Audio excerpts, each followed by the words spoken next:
What if your greatest fear was the man standing beside you, sword in hand, ready to spill blood for a cause you never believed in? In the heart of the Qin Dynasty, where loyalty is as thin as paper but betrayal razor-sharp, every soldier knows one immutable truth: trust no one, not even your shadow. Men march, but in their hearts, demons dance.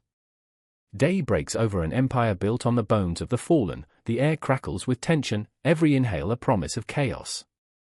They say a soldier is molded by the fires of battle, but what if that fire burns out the very soul?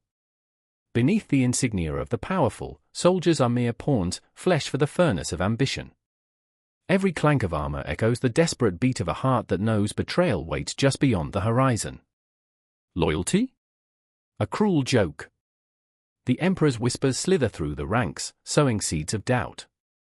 Paranoia festers like an untreated wound, gnawing at the edges of camaraderie. Trust is a currency too precious to spend. Every friend could be a spy, every laugh a prelude to a dagger in the dark. Are you ready to die for an empire that would bury you without a second thought? They ask, but the question sticks in the throat like a stubborn bone. Picture this: a moonless night, cloaked figures gather like shadows conspiring against the light. Secrets traded like rare spices, promises made with lips stained by blood. The night is alive with the thrill of desperation, forging alliances as fragile as paper lanterns, waiting for the slightest breeze to ignite them. Here, victory is a mirage, and glory, a mirthless spectre haunting the battlefield. Join the ranks of men who laugh in the face of death, at a distance, of course. Because what's more absurd than a warrior cracking jokes while his comrades fall like autumn leaves? The dark humor is the only sanity left in a world gone mad. The weight of the sword feels lighter when the absurdity of it all sinks in. You fight not just against enemies but against the dark laughter lurking in your own heart. Yet, what if there's more? What if the line between soldier and monster blurs? What if the next order turns brother against brother, a fight not for honor, but for survival? The blood of the innocent stains the ground, and with each drop, the question echoes louder: what does it mean to truly serve? The truth is a merciless beast, gnashing its teeth just out of sight. Every battle fought etches deeper lines into your fate, revealing a tapestry of betrayal and ambition that can choke the very breath from your lungs. So, as the sun rises over the Qin Dynasty, it casts long shadows, shadows that conceal truths you've been warned never to see. Are you brave enough to face what lies hidden in plain sight? Because once the sword is drawn, the game is on. And in this twisted dance of loyalty and death, your next move could seal your doom, or unleash a fury that even the emperor can't control. The wind howled across the valley, shrieking like a demon unleashed. I could taste the grit of fear on my tongue, bitter and metallic, as I crouched behind a crumbling stone wall. The distant sound of clashing steel pierced the air, a symphony of chaos echoing the tumult in my heart. The Qin state, once a mere flicker of ambition, now blazed like a firestorm, consuming everything in its path. I remember the day the letter arrived, the one that would change everything. The ink was still wet, a dark promise smeared across the parchment. My brother, Zhao, had been summoned to the court of the Duke.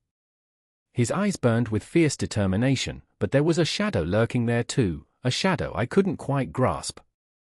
This could be our moment, he had whispered, each word dripping with desperation, to rise above the ashes of our ancestors. But I felt the weight of foreboding in his voice, like an omen wrapped in a shroud of ambition.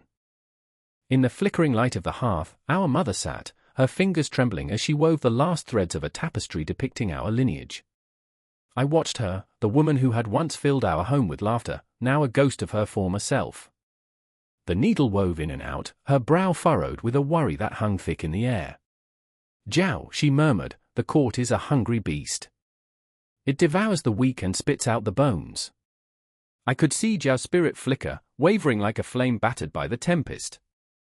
He was determined, yet deep down, I knew he was drowning in the tide of ambition. That night, as shadows danced on the walls, I lay awake, my heart a drum echoing through the silence.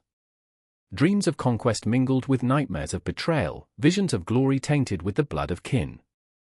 Time slipped through my fingers like the grains of sand in an hourglass, each second a reminder of the weight of our choices. I could hear the whispers of the old spirits, ghosts of the past haunting the corners of my mind, reminding me of the cost of power. The next day, the world erupted. The sounds of battle were all-consuming, a cacophony of screams and shouts weaving through the valleys like a living tapestry. I took my place on the edges, watching as my brother, the embodiment of hope, drew his sword, its blade catching the sunlight and bending it into 1,000 glimmering shards. He stepped forward, each movement a dance between life and death, his face a mask of resolve. But in his eyes I glimpsed the flicker of doubt, and it gnawed at my insides like a vulture picking at a carcass. "Zhao!" I shouted, my voice lost in the chaos. He turned, a fleeting moment where our eyes locked, and I saw a million unspoken words swirling between us, a love deeper than blood, yet stained with the stains of ambition. He nodded, a silent vow forged in that instant. I felt the pulse of time, the relentless march toward destiny, and I wondered if it would leave us whole or shatter us into pieces. As the dust of battle settled, I found myself in the aftermath, surrounded by fallen warriors, their lives extinguished like candles snuffed out by the wind. The scent of iron and earth mixed in a grotesque perfume, a reminder of the fragility of life. I stumbled through the ruins, every footstep echoing with the weight of loss. In the distance, the Qin banners waved, bright and bold against the soot-stained sky. A kingdom rising from the embers, yet I couldn't shake the feeling that something dark was festering beneath the surface, like a serpent coiled and waiting to strike. In the heart of it all stood the Duke, a man forged in ambition and ruthless determination. He was a figure cut from shadow, his presence both intoxicating and terrifying. "We will unite the lands," he proclaimed, his voice echoing through the hushed crowd, "and in our unity, we shall find strength."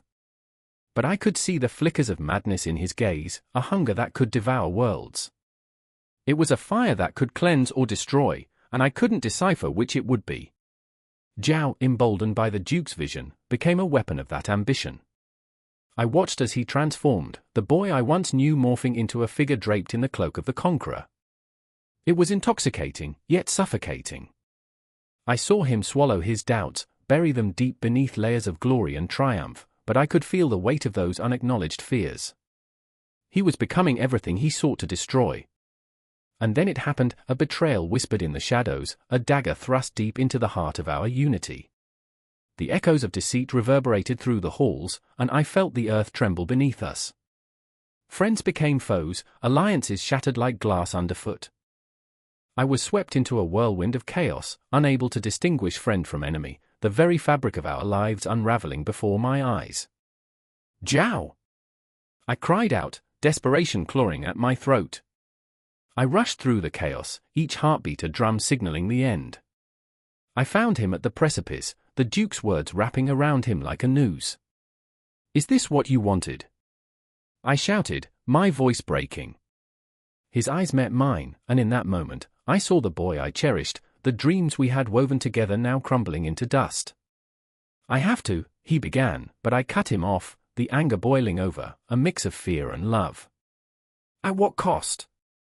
Look at what we have become." And as the shadows descended upon us, the night filled with the cries of the forsaken, I understood that the rise of the Qin state was not merely a tale of ambition and glory. It was a tempest, a storm that would engulf us all. Time slipped away, and I could only grasp the fleeting moments, the echoes of our past lives, as we stood on the brink of an abyss, teetering between destiny and despair, each heartbeat resonating with the promise of an uncertain future. The rain fell in heavy sheets, drumming on the metal roof of the recruitment center, drowning out the muffled voices and echoing footsteps inside. It felt like a judgment day, the air thick with the scent of wet concrete and something sharper, something urgent. Outside, the world blushed in hues of grey, a reflection of the uncertainty that swirled within. As the first rumbles of thunder rolled, Jake stood in line, his heart pounding like a war drum in his chest. He remembered standing here a week ago, a boy with dreams too big and fears meticulously tucked away, but now, in this moment, he felt like a moth drawn to the flame. Beside him, Sarah clutched her application form like a lifeline. Her fingers trembled over the jagged edges, a reminder of the razor-thin line between valor and vulnerability. "I'm doing this for Mom," she whispered, her eyes darting up to meet Jake's. There was fierce determination in her hazel gaze, but beneath it lay a well of doubt that threatened to spill over. For Sarah, the weight of expectation was suffocating, a heavy cloak that wrapped around her shoulders even as she steeled herself for the unknown. "Just remember," Jake said, his voice barely above the storm, "this isn't just about us anymore." His own sentiment felt hollow, the words echoing in the empty chasm of his resolve. They were in this together, yet the path stretched before them like a dark, twisted branch, shrouded in shadows where nightmares lurked. The nervous chatter of the recruits was a stark contrast to the silence in Jake's heart, each laugh and joke ringing hollow against the backdrop of their impending fate. It was a cruel irony, the way hope and despair danced hand in hand. They shuffled into the stark, fluorescent-lit room, the walls lined with posters of men and women clad in uniforms, faces filled with the kind of pride that felt foreign and unattainable. The sergeant loomed before them, his presence a thunderclap that silenced the room. "You think you want this? You think you're ready?" His voice cracked through them like a whip. "You have no idea what you're asking for." Each word pierced Jake's skin, igniting a firestorm of anxiety. Could he really endure the trials that lay ahead? Days blurred together in a haze of sweat and tears. The training facility became their second home, a place where the sound of boots pounding against the dirt mixed with the cries of those who faltered and fell. Every morning, they awoke to the blaring of an alarm, a siren to the battlefield of their minds, a summons to confront their own fragility. Sarah would often find solace in the small moments, the laughter shared in the gym, the warmth of camaraderie under the blistering sun. Yet, the joy was a fleeting ghost, ever present yet never graspable. As they navigated the grueling obstacle courses, Jake felt the strain in his muscles, the ache sharpening into a scream that echoed in the depths of his soul. "Keep pushing," the instructors roared, their voices laden with authority and expectation. It was a mantra that both motivated and tortured, each repetition another battle against the self. He could see Sarah, her face twisted in concentration, arms shaking as she scaled the wall, the embodiment of resilience wrapped in vulnerability. But beneath her fierce exterior, a darker truth churned. One night, in the cacophony of crickets and distant stars, Sarah confessed her fear, her voice barely audible against the haunting silence. "What if I'm not strong enough?" The admission hung in the air like a specter, a heavy fog that swallowed the light.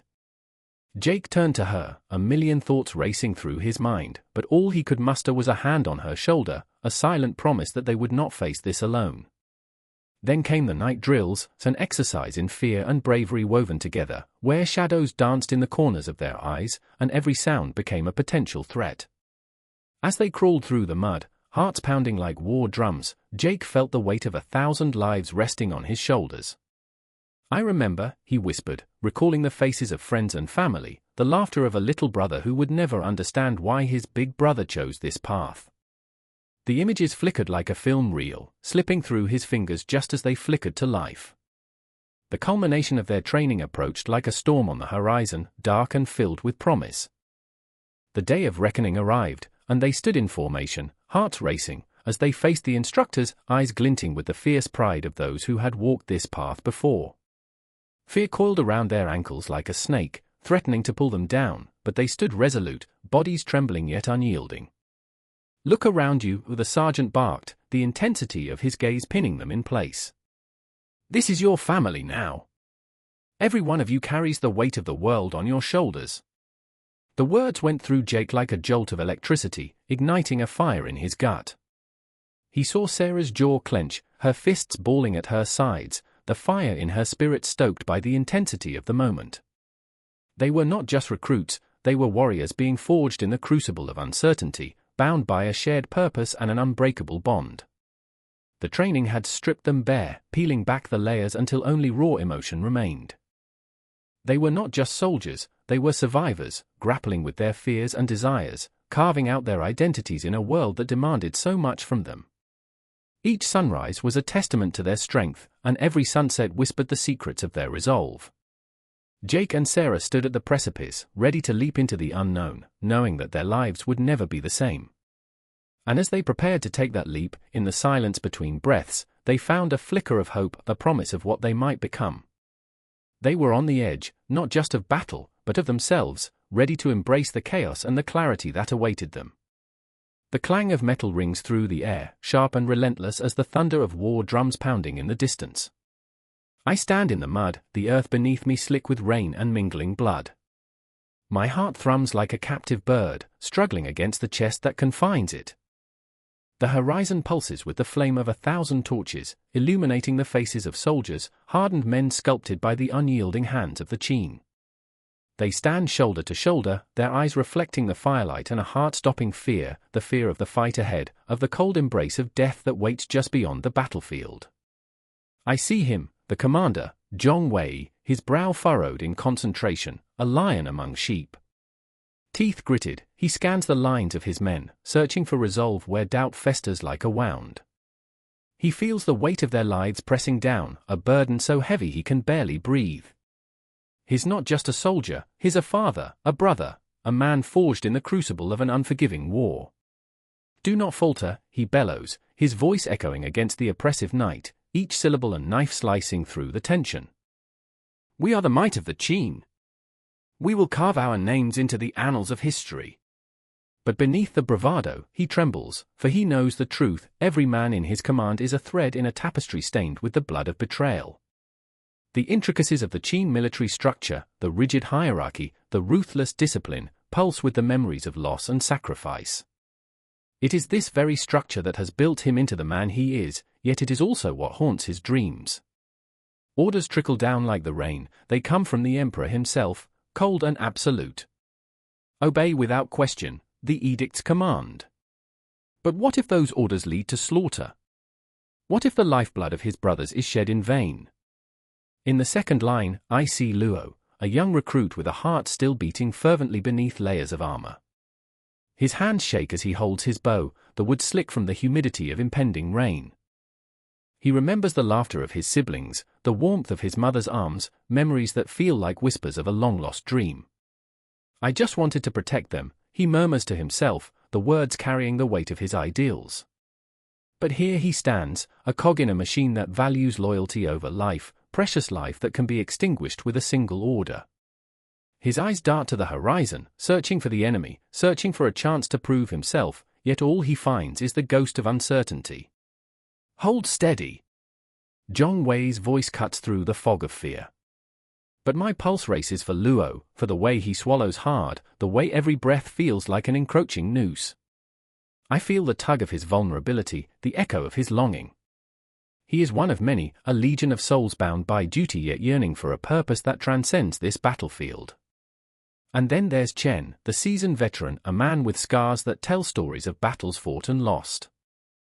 He stands at the back, a shadow among shadows, his gaze unyielding yet filled with an ache that seems to stretch back through time. He remembers his first battle, the thrill of glory and the taste of fear. Why do we fight? He whispers, though he knows the answer. The Qin military structure is an iron cage, each rank a bar that holds him captive to a duty he no longer believes in. A soldier, a pawn, a relic of a fierce regime. For the emperor, he mutters, the words tasting bitter on his tongue. But as he looks at the faces in front of him, young and eager, he feels a flicker of hope, a desire to protect them from the horrors that await. Suddenly, the air crackles with tension as the enemy emerges from the darkness, their silhouettes twisting like predators hunting in the night. The drums of war crescendo, echoing like the heartbeat of the earth itself. Zhong Wei draws his sword, a sliver of moonlight glinting off the blade, and in that moment, time stretches, warping into something almost ethereal. Onward, he roars, and the collective fear of his men transforms into a surge of purpose, propelling them forward. I feel every heartbeat as they charge, a desperate rush into the chaos, a collision of metal and flesh, of hope and despair. Luo's bow sings as he releases an arrow, hitting its mark with a devastating precision that sends shockwaves through him. This is the moment he craved, yet it tastes like ash in his mouth. Chen's sword swings with the weight of his regrets, each strike a catharsis, a chance to rewrite the stories etched in his skin. But within that exhilaration lies the knowledge that each life taken is an irreversible step into the abyss. The battlefield becomes an orchestra of agony, a cacophony that drowns out reason, drowning me in desperation. I hear cries of men, the pleas for mercy that echo through the night like the lament of lost souls. The structure of the Qin military, a mechanized beast designed for conquest, thrums with the rhythm of their collective heartbeat, yet it's a heartbeat marred by turmoil and sacrifice. The shadows grow longer, the darkness encroaching, as the weight of leadership bears down on Zhong Wei. He feels the power of the hierarchy shift, the whispers of the emperor's expectations driving him, pushing him toward decisions that may haunt him forever. No retreat, he bellows, but the sounds of war grow louder, drowning him in a storm of chaos. He is a lion, but even lions can be brought low by the ferocity of the hunt.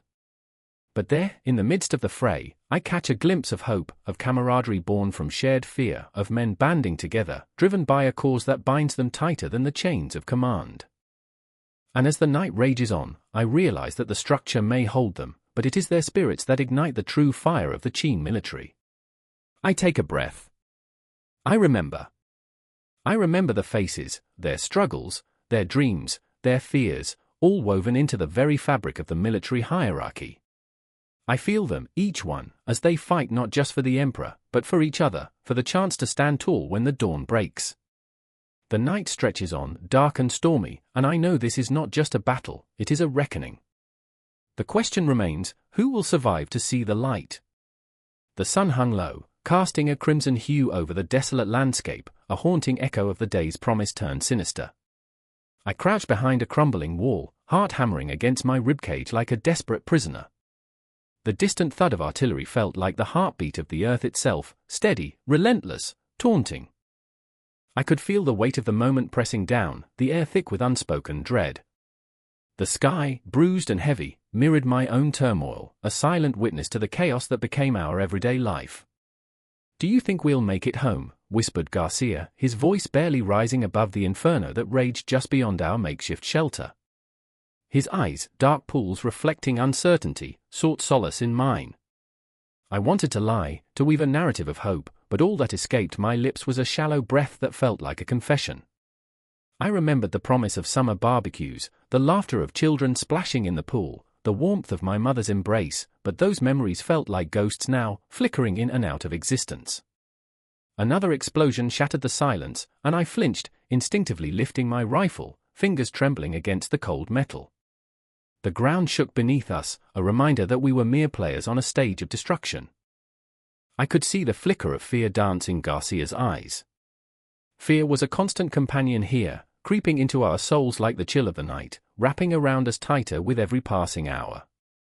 I remembered waking up, the air thick with the smell of sweat and gunpowder. The day began with the same dull routine, drills, briefings, the futile attempts at laughter that felt forced, brittle. We were soldiers, bound by duty, yet each day stripped us of our humanity, layer by layer. The sergeant barked orders, and we moved like automatons, our minds elsewhere, tethered to memories of laughter that felt like a distant planet. I saw Ethan standing by the barracks, his shoulders slumped, staring at the rickety wooden steps that led to nowhere. He was one of us, a brother in arms, but in this life, we became shadows of ourselves. "Another day in paradise," he muttered, sarcasm drenching his words like the rain that never came. To him, it was a survival mechanism, humor, even dark, kept the monsters at bay. But the joke felt hollow, echoing in the spaces between our camaraderie. Every tick of the clock felt like a countdown to despair. I could hear it now, the rhythmic pulse of time, tick, tick, tick. Each heartbeat a reminder of those we'd left behind, those who'd fade if we didn't survive. And every heartbeat splintered into 1,000 shards of guilt.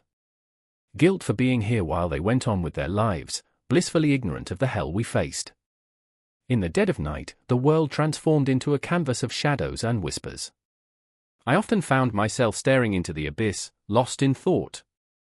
The silence pressed in, a heavy shroud, broken only by the distant cries of the wounded.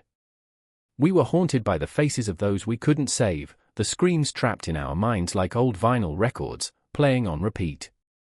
I remember one night, a particularly fierce storm unleashed its rage. Rain lashed against the canvas of our tent, but inside, the air was electric with fear. Ethan clutched a photograph, his lifeline to the world outside. It was a picture of his little sister, her smile radiant, untouched by the darkness we waded through. "I just want to get back to her," he confessed, his voice breaking like fragile glass. We all had someone. Someone waiting, hoping we would return. But hope felt like a cruel joke. I watched as one by one, we became mere shells, our dreams stripped away like the bark from a tree. The war was relentless, a ceaseless tide consuming everything. I wanted to scream, to shake the walls of this nightmare until they crumbled, but my voice was lost in the chaos. Instead, I turned my focus inward, battling the demons that threatened to devour me whole. Every day, the sun would rise, painting the sky in hues of orange and gold, as if mocking our despair. I would stand outside our tent, the chill nipping at my skin. I'd watch the horizon, searching for answers in the clouds that floated by, answers that never came. What are we even fighting for? I'd ask, but the wind carried my question away, leaving only the echo of my own uncertainty. The duties piled high, a relentless avalanche of demands. Patrols blended into preparation for skirmishes, each moment a dance with fate. We were chess pieces on a board, moving, always moving, but never sure of our purpose. Each mission felt like a countdown to inevitability. I could see Garcia, eyes wide with the fear of what lay ahead, his anguish a mirror to my own. Just another day, he would say, but the tremor in his voice betrayed him, a crack in the armor he tried to wear. I wanted to reach out, to tell him it was okay to feel, to break, to shatter like porcelain.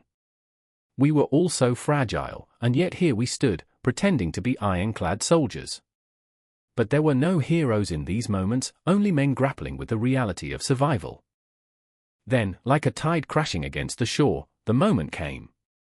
It hit us like a freight train, the air thickening with foreboding, a mission, a target. The weight of the world rested on our shoulders. As we moved out, the night enveloped us, a blanket of shadows. The adrenaline coursed through my veins, a heady mix of fear and resolve. This was it. I remember catching Ethan's eye, a silent pact passing between us. Whatever happened, we would face it together. In the darkness, amid the distant echoes of detonations, we were bound not just by duty but by a deeper, unshakable connection forged in the fires of chaos. I could hear the distant hum of whispers, see the faint flicker of hope, but above all, I felt the weight of what was to come, looming like a storm cloud on the horizon. Tick, tick, tick, time held its breath as we stepped into the unknown, the heartbeat of the universe echoing our own. The air crackles, a fierce tension that steals the breath and wraps around the throat like a noose. The battlefield waits, an expanse of mud and blood, where the sun bleeds orange across the horizon, casting long shadows that swallow the cries of men. I stand with my comrades, the scent of iron sharp in my nostrils, mingling with the acrid smoke of distant fires. It is here, amidst the chaos, that I clutch my spear, the steel head glinting, a promise of violence and survival. I remember the first time I held it, my hands trembling, a child playing soldier in a world that demands men. The soldiers of Qin, clad in armor that has seen the ghosts of too many battles, shift uneasily. Their bronze helmets, once polished to a shine, now bear the scars of war, dents that tell stories of close calls and narrow escapes. I can almost hear them whispering, "We are the steel wall against the tide." And yet, beneath the hardened exterior, their hearts race, the raw fear of death coursing through their veins like poison. I spare a glance at Zhong, his face a mask of resolve, but his eyes betray him, flickers of doubt flash like lightning. "Do you think we'll win?" he asks, voice strained, as if the weight of the question could crush him. There's a moment, a heartbeat, where the world falls silent, and it feels like the universe is holding its breath. I want to tell him yes, to offer hope like an elixir, but the truth is heavier than the iron we wear. I remember the day they fitted me in armor for the first time. The straps bit into my shoulders, a cruel embrace that felt like a promise of glory, of honor. But standing here now, it feels more like a coffin. The armor, a quilt of overlapping plates, designed to deflect the swords of our enemies, feels like a burden. Each clang of metal against metal reminds me of what I am fighting for, but also what I could lose. Ready yourselves. The command cuts through the haze, igniting a spark of adrenaline. We grip our weapons tighter, the spear, the sword. They are extensions of our very will. The soldiers around me, their faces hidden beneath the shadows of their helmets, nod in a grim understanding. They know the weight of the moment before the storm. The clang of swords is a symphony of death that rises above the distant rumble of thunder. I see the enemy advancing, their armor dull and rusted, but their eyes gleam with the fire of desperation. Each step they take echoes like a drumbeat of doom. I think of my sister, back home, weaving baskets, her laughter dancing through my memory like sunbeams through leaves. Fight! I roar, my voice raw with emotion, an explosion amidst the cacophony. The spear lunges forward, a brutal extension of my will, piercing the air as if it were the very breath of the gods. I remember the training, hours spent under the watchful gaze of the sergeant, the way he barked commands, molding boys into soldiers, carving courage into our hearts like a craftsman chiseling stone. The first clash sends shockwaves through my body. Steel meets steel, the sound reverberating through my bones. Zhong, fighting beside me, parries a blow, his face contorted with the ferocity of a cornered beast. I watch, breath caught in my throat, as he strikes back, the momentum carrying him forward. But it's not just the enemy he fights, it's the shadow of his own self-doubt, the fear that he might falter, that he might fall. Another soldier falls, a cry ringing from his throat like a dying bird. I feel it reverberate in my chest, the pain of loss, the weight of the world growing heavier.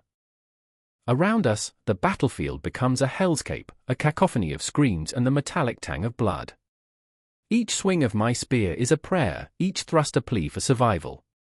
The sun creeps lower, painting the sky with hues of crimson, a haunting reminder of the price we pay. I catch a glimpse of a young boy, no more than 16, trembling beneath the weight of his armor, the sword too heavy for hands that should be practicing flute melodies instead of fighting for survival. I want to scream, to reach out, to tell him to run, but the battlefield is merciless, and there's no escape. And then I see it. It's a flash, a glint of silver that cuts through the chaos. The commander, fierce and unyielding, rallies the troops, his voice a battle cry that pierces the din. We are the storm, we are the tide. We will not be broken. The words ignite a fire, but there's a hollowness beneath them. I feel it, a fracture in the armor of hope. As the sun sinks, I hear the clash of blades, but I also hear whispers in the shadows. They swirl around me, echoes of fallen comrades, their laughter haunting me like a ghost I cannot shake. Each face blurs into the next, a gallery of memories wrapped in the armor of regret. I remember their dreams, their aspirations, now snuffed out beneath the weight of a sword. In this cacophony of violence, I catch Zhong's eye, and in that moment, the world narrows to just the two of us. Fear dances in his gaze, a reflection of the darkness within. What if we don't make it, he breathes, vulnerability cracking through his warrior's facade. I want to promise him everything will be all right, but the truth is a jagged blade lodged in my throat. With a ferocity born of desperation, we fight, the armor, the weapons, they become an extension of our souls. Each swing is a defiance against fate, each thrust a declaration of life. But beneath the surface, the battles rage on, not just against the enemy, but against the very essence of mortality. I remember the clocks back home, how they ticked with a relentless precision, counting down to moments that slip through fingers like sand. Here, time is a twisted coil, wrapping around us like a serpent, suffocating hope. I feel the tremors of the earth beneath my feet, the fear tangling with the adrenaline coursing through my veins. And as the shadows grow long, as the sun dips below the horizon, I realize that war is not merely fought with weapons and armor, it is a battle against the darkness that seeks to consume us all. And so we fight, against the tide, against the echoes of the past, each clash of metal a heartbeat, each breath a defiance against the void that beckons in the distance. We stand united against the storm, yet haunted by the whispers of those who once stood beside us, now mere shadows on the battlefield of our souls. Footsteps echoed through the damp stone corridors, a rhythm that pulsed with the weight of despair. A soldier, his armor scuffed and bloodied, pressed his back to the cold wall, breath shallow as he listened. Outside, the air crackled with tension, shouts and cries, the orchestra of chaos. He could feel it, the heartbeat of the world thundering beneath him, relentless and unforgiving. In that moment, the very essence of his existence felt like a question mark dangling over an abyss, teetering on the edge of reason. I remember, he would later whisper into the darkness, the day my father handed me my first sword. A gift wrapped in the silence of too many expectations. He said, This is not just a weapon, son. It is your identity. But what identity did it forge? A protector? A murderer? A ghost? With each slice through flesh, the blade took a piece of his soul, and he wondered if he would ever piece it back together. Outside, the cries intensified. A boy, no more than 10, stood with wide, terrified eyes, clutching a wooden sword, emulating the warriors fighting for his future. Dreams were shackled to this very moment, hope and terror forced to dance a macabre waltz. The soldier, nameless in a sea of faceless heroes, had once been that boy. He had once believed in the glory of battle, the honor of sacrifice. But now, all he felt was the suffocating weight of the armor that had become a second skin, ever tightening, a reminder of his servitude to a cruel empire. Do they see us, he thought, staring down at his hands, stained and trembling? Do they hear our cries when the sun sets? Do they feel the tremors of our hearts as we march to war? The soldiers were mere shadows, flickering in the light of history, lost in the annals where glory had turned to agony. They were heroes in tales, but here, in the dirt and grime, they were just men, stripped raw of nobility, lost in the echo of their own screams. Kang, a fellow soldier, stood to his left, eyes glazed with the sheen of nightmares. He was a giant of a man, strong enough to crush a boulder, but inside he carried the fragility of 1,000 broken dreams. I remember, he muttered, voice a ragged whisper, when I thought I would protect my family. His hands clenched, fingers curling like the roots of a dying tree. But now, they're the ones I fight for, and I'm the one who brings them despair.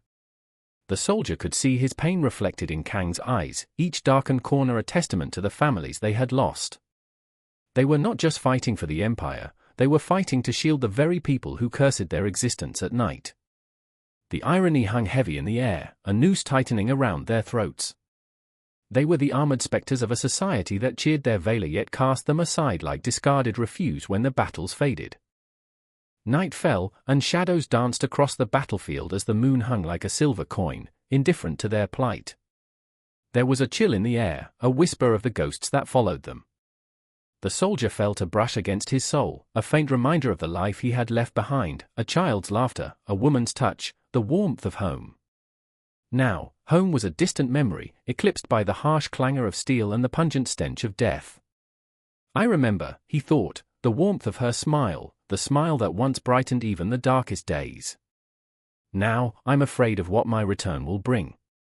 Would she recognize the hollow shell he had become? Would she see the soldier or the boy whose dreams were buried beneath layers of grief and blood?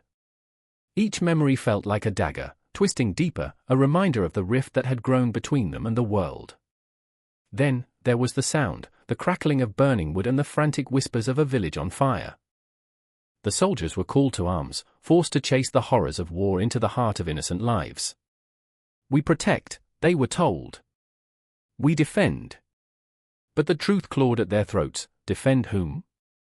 The tyrants who commanded them? The citizens who feared them?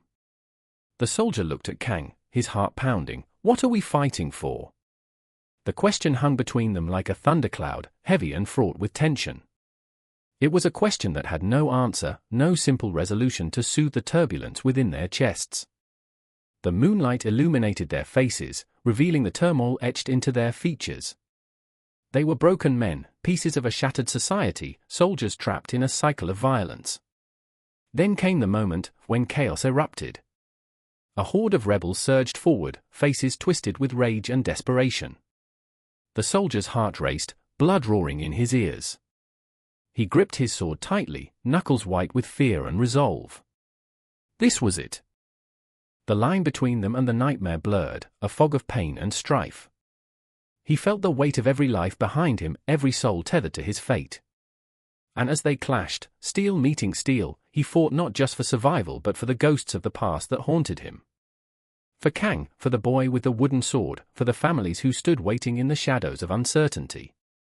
Each swing, each thrust was a prayer, a plea for redemption in a world that had forgotten their names. Time unraveled in that moment, each heartbeat stretching into eternity. I remember, he gasped as he fought, the sound of silence before the storm. The cries of the dying melded with his own ragged breath. I remember the weight of my dreams pressing down like the armor I wear. In that chaos, clarity emerged, a chaotic dance of light and darkness, where every soldier was a flickering flame in the vastness of despair. And still, the battle raged, echoing through the night, a relentless chorus of pain and defiance. What would come next? Would they emerge as heroes or ghosts, forever trapped in the shadows? The question lingered, heavy and unyielding, threading through the strains of battle, pulsating like a dark star in a galaxy of loss, a reminder that every soldier was both hero and victim, a paradox that would haunt them all. The smoke hung thick in the air, a choking haze that clung to the throat like betrayal. The clamor of metal clashing, the cries of men echoing in the valley, this was no mere battle, this was the cacophony of destiny, and it was deafening. I remember standing there, the ground trembling beneath me, the earth a canvas painted with the colors of blood and fear. Here, in the heart of the storm, I could feel the pulse of history, raw and relentless, thrumming like a war drum, pulling me deeper into its chaotic embrace. Zhao, my brother, had always been the bravest among us, a lion heart clad in armor, eyes ablaze with ambition and dreams of glory. He stood at the forefront of the Qin advance, his sword gleaming with the promise of victory, a shimmering beacon against the encroaching darkness. But beneath that bravado lay a tremor, a flicker of doubt hidden behind the fierce determination. I could see it, that haunting shadow trailing him, whispering of the price of this ambition. Would the moments of triumph be worth the fragments of our souls left behind? I remember the way he clenched his jaw, a silent promise to both conquer and protect. Then there was Mai, a strategist as brilliant as the stars scattered across the night sky, her mind a labyrinth of tactics and foresight. She had a sharp tongue to match her sharp mind, often using it like a blade to cut through the nonsense surrounding her. I remember her gaze, piercing and calculating, like a hawk sizing up its prey. She could decipher the intentions of our enemies with a single glance, yet in the quiet moments, when the campfire flickered with ghostly shadows, I saw the cracks in her armor. The burden of choices weighed heavy on her heart, every decision a haunting echo of lives intertwined with our own. As the battle raged, the Qin forces surged like a tidal wave, crashing against the enemy lines. A cacophony of screams and war cries filled the air, each voice a note in the tragic symphony we were composing. I remember the first clash of swords, metal biting against metal, the sharp tang of iron mingling with the acrid scent of sweat and fear. It felt primal, an instinct buried deep within me awakening to the chaos. Each swing of my blade was a prayer, a cry against the universe, let me survive. Let me ensure my brother lives. I caught glimpses of Zhao, a whirlwind of ferocity, cutting through the enemy ranks like a scythe through wheat. But amidst the glory of valor, I saw the moments that gnawed at my soul, the way his eyes flickered, haunted by the ghosts of those he had felled. Each life taken a weight upon his spirit, a reminder that glory came with a cost. I remember the way he would pause, just for a heartbeat, as if the very act of killing demanded a moment of reverence. April 221 BC, the Battle of Changping, time itself held its breath, caught in the tension between victory and devastation. The Qin army, brilliant in its strategy, sought to envelop the enemy, a noose tightening around the throat of opposing forces.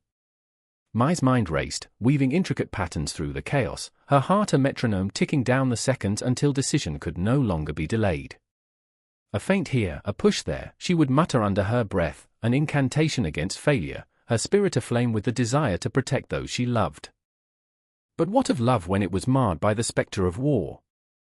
I remember the fleeting moments we shared, those stolen glances where our conflicted souls intertwined.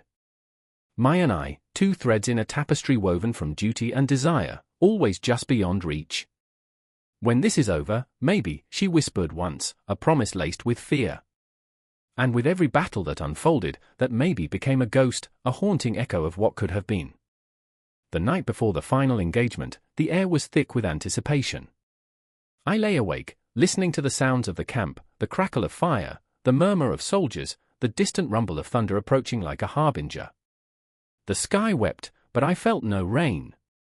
My heart thundered in its own right, a tempest of dread and hope.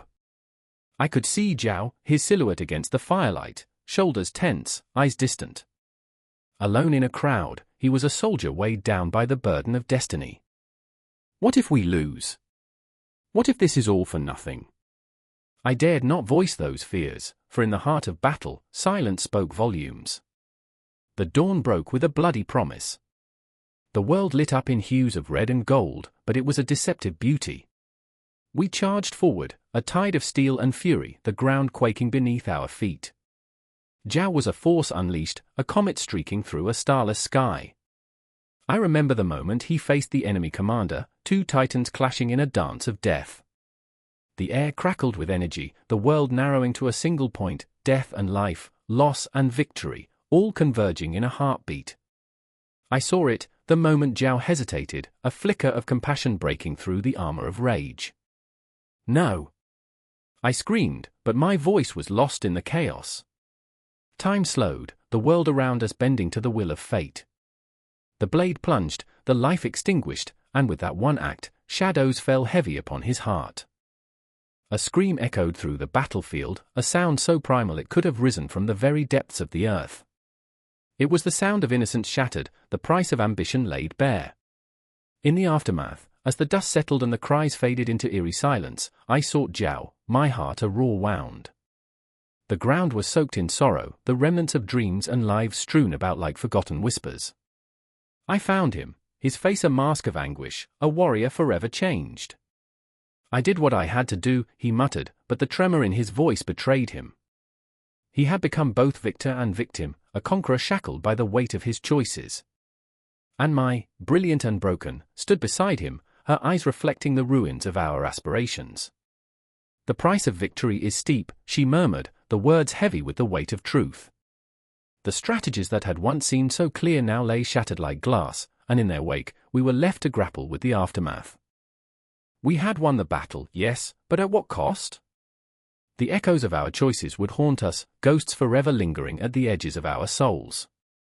I remember the finality of that day, the way the sun set, casting long shadows that reached into the depths of our hearts. We were forever changed, each scar a reminder of a story unfinished, a cycle that would continue to repeat, like a clock ticking endlessly, counting the moments we could never reclaim. Here, in this moment, war is not just a series of campaigns, it is a relentless tide, a force that shapes destinies and tears families apart.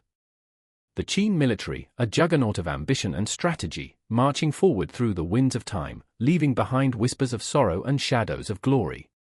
The battles fought, the lives lost, this is the story we carry, the weight of our choices echoing through the ages. And as the sun sets on this chapter, the dawn of the next looms inevitable, the cycle of ambition and consequence poised to begin anew. The night was heavy with the scent of iron and smoke, a bitter perfume that curled through the air like a thief in the dark. The moon, obscured by ominous clouds, cast a pallid glow over the crumbling walls of the besieged city, a silent witness to the horrors unfolding below. I stood there, heart pounding, fingers trembling. The distant sounds of battle echoed like a chilling symphony, a low rumble rising to a crescendo of screams and the sickening thud of bodies hitting the ground. I could almost taste the fear, sharp and metallic, on my tongue. I remember the first time I saw Wang take a life. The way his hands shook, the way his face twisted in horror even as he plunged the dagger into the heart of a soldier no older than him. I remember the look in his eyes, a mixture of desperation and determination, as if he were trying to drown in his own courage. He was a good boy, my brother, a dreamer caught in the storm of a world that demanded blood for survival. That night, the siege felt like a fiery cage closing in on us. "Hold steady," roared General Zhong, his voice slicing through the chaos, but his words seemed to float away in the wind like the ashes of what once was. The walls of our city were our sanctuary, our last hope, yet they trembled under the relentless assault of the Qin forces. The battering rams slammed into the gates with a thunderous boom, each impact sending shivers down my spine, as if the earth itself lamented our fate. The air was thick with dust and despair. I could see it on the faces of the defenders, eyes wide, breaths shallow. One man, older, with a beard peppered with grey, clutched a broken shield like it was a lifeline. I wondered if he remembered a time when courage was more than just a word. The sound of wood splintering echoed around us, a grim reminder that safety was an illusion. The Qin soldiers were relentless, their war cries a haunting melody that wrapped around my mind, threatening to crush the sanity within. As the first rays of dawn broke over the horizon, they revealed the grim tableau of battle. The field was littered with bodies, broken dreams that lay sprawled under the fading light. I remember the moment I glimpsed a familiar face among the fallen, a childhood friend who had once laughed at our dreams of freedom. Now, he was a ghost, lost to the cruel hands of fate. My breath caught in my throat as I tried to reconcile the laughter we once shared with the silence that now enveloped him. How could life be so cruel? Wang, my brother, stood alongside me, his face a mask of shock and horror. I wanted to reach out, to comfort him, but words failed me. The siege had transformed him into something unrecognizable, a warrior forged in the flames of despair. We can't hold them. We can't. His voice cracked, a raw edge of panic slicing through the grim resolve that had held us together. Do not falter. I shouted back, but my own heart was a trembling mess, a prisoner of fear. I felt the weight of my words, hollow and empty, drifting away like the smoke that curled above the battlefield. I remembered my mother's embrace, warm, safe, before this nightmare had taken hold. I wanted to tell Wang that we would survive, that the sun would rise again, but deep down, I feared the truth. The siege was a cruel game, a twisted dance of death played by the hands of fate. Qin soldiers, methodical and merciless, launched their flaming arrows into the sky, a rain of fire that fell upon us like the wrath of the heavens. I watched as our comrades fell, one by one, their screams echoing in my ears, a cacophony of despair that shattered my resolve. Each cry was a reminder of the fragility of life, the fleeting nature of hope. Amidst the chaos, a flicker of defiance ignited within me. I could not let fear consume us. I remembered the stories of our ancestors, tales of bravery and sacrifice etched into our bones. They had fought for honor, for love, even when the odds were insurmountable. Maybe that was what it meant to be alive, clinging to the fragile strands of hope even when darkness threatened to swallow us whole. Gather the archers! I yelled, my voice raw with urgency. We fight for every breath, for every heartbeat. I could see the uncertainty in the eyes of my fellow defenders, but I refused to let it drown me. Wang stepped up beside me, his eyes blazing with a mixture of fear and determination. Together, we were a flickering flame against the encroaching darkness. The Qin soldiers pressed forward like a relentless tide, a wave of steel and shadows crashing against our walls. I fought alongside Wang, adrenaline surging through my veins, a wild rush that drowned out the screams of the dying. Every arrow loosed felt like a heartbeat, each clash of swords a prayer, a desperate plea for survival. But in that moment of rage and desperation, I caught a glimpse of something else, an eerie stillness where life and death tangled together. I saw the glint of a blade aimed at my brother's throat, time slowing as I lunged, a wild cry tearing from my lips. The world collapsed into that singular moment, the terror of losing him, the heartbreak of a future extinguished. Our fate hung in the balance, a fragile thread woven into the tapestry of history. Would we emerge as victors, or would we too become shadows in the dust?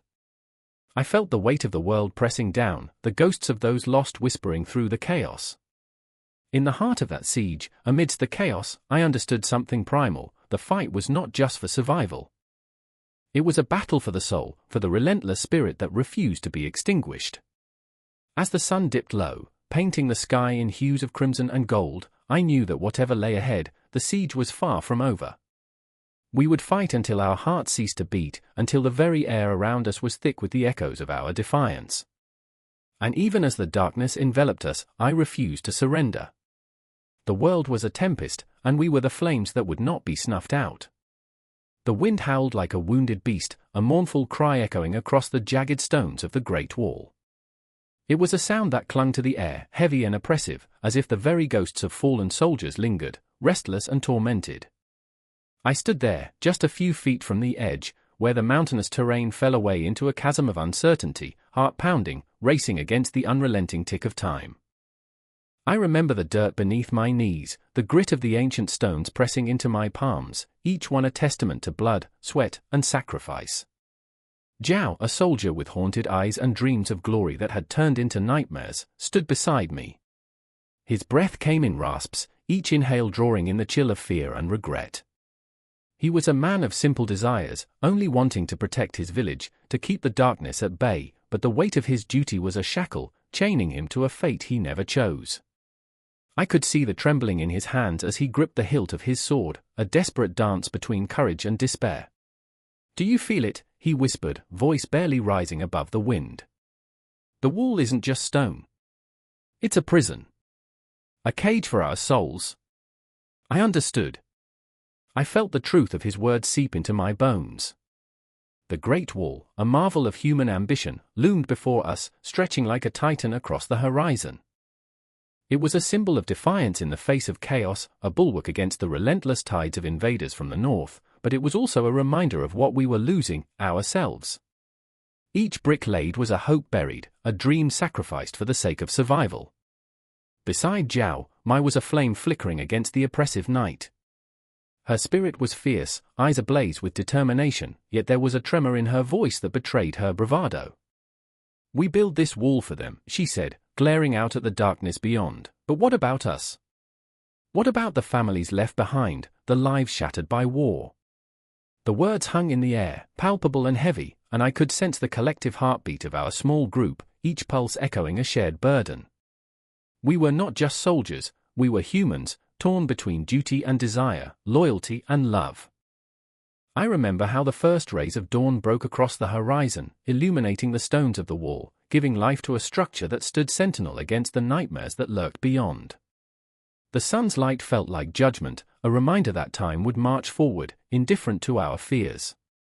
The distant sound of drums began to thump, reverberating through the valleys like the foreboding thud of an executioner's axe. War was coming, and we were to be the sentinels standing watch. Zhao turned to me, desperation etched into his features. "What if they come for us? What if the wall crumbles under the weight of our sins?" His voice was a low tremor, each word wrapped in a shroud of dread. I could only watch as Mai stepped forward, her resolve solid like the stones beneath our feet. "No, we will not falter. We are the guardians of our people." But behind her fierce facade, I saw the cracks, her dreams of heroism weighed down by the fear of loss. The memory of her younger brother, taken in a raid, flashed across her mind like lightning in a storm. "I will not let them take anyone else from me," she whispered, the fight slipping momentarily from her voice. The air thickened with tension, and I felt the weight of their fears bear down on me, a collective burden that threatened to crush us all.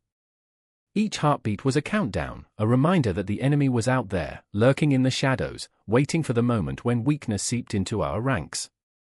As shadowy figures emerged on the horizon, the drums grew louder, and the ground beneath our feet trembled. I could almost hear the whispers of the stones, ancient and wise, warning us of the darkness that approached. This was the moment we had been preparing for, the culmination of fear and pain and sacrifice, but it was also the moment when our humanity would be put to the test. The wall, our protector, our strangler, stood tall against the approaching storm. I thought of the families who looked to us for safety, of the lives intertwined with our own, and I felt my heart tear with the weight of their expectations. We had built this wall not only to defend against invaders but also to shield ourselves from the inevitable truth, that we were not just soldiers, we were marred by the scars of loss, haunted by the ghosts of the past. Zhao gripped his sword tighter, knuckles white as the figures grew closer. "If we fall together," he breathed, and in that moment, I saw his resolve crystallize, a flicker of the man he had once been before the wall became his world. Mai, fierce and unyielding, nodded, tears brimming in her eyes, a testament to the fire within her soul. Together, she affirmed, her voice rising above the chaos, a rallying cry that pierced the suffocating dread. And as the first arrow soared through the air, we stood firm, hearts beating like war drums, each pulse echoing a promise to defend not just the wall, but the very essence of who we were. The darkness pressed in, but within that storm, there glimmered a flicker of hope, a bond forged in the crucible of fear and love. I remember the moment, the clash of swords and the cries of battle, but what lingers most vividly is the truth that the wall, our formidable guardian, was as much a part of us as the fear and courage we carried. Each stone represented a choice to stand against oblivion, to face the night with our hearts wide open, even as the shadows beckoned. And so, we fought, not just for the wall, but for the fragments of our souls lost to the darkness, for the memories that echoed like whispers in the wind. In that chaos, we found ourselves, in that moment, we became more than soldiers. We became the heartbeat of the wall, the pulse of a hope that could not be extinguished. Rain drummed on the cobblestones like a soldier's heart, pounding, relentless, each drop a reminder of the war outside the walls. I stood there, drenched to the skin, the dampness seeping through my uniform, blending with the sweat of dread. Not from the enemy, no, the enemy was beyond the horizon, cloaked in shadows, waiting for its moment. The real threat lived within these very streets of the garrison town, where whispers could slice through the silence sharper than steel. Corporal Hayes leaned against the weathered wall of the tavern, his eyes dark pools reflecting something unnameable. "You smell that?" he asked, his voice low, almost conspiratorial. "Like the end of the world." He ran a hand through his hair, slick with rain, a careless gesture that belied the storm brewing inside him. I could sense his turmoil vibrating in the air, fear, maybe guilt, or perhaps the cold grip of loneliness tightening around his heart like a vice.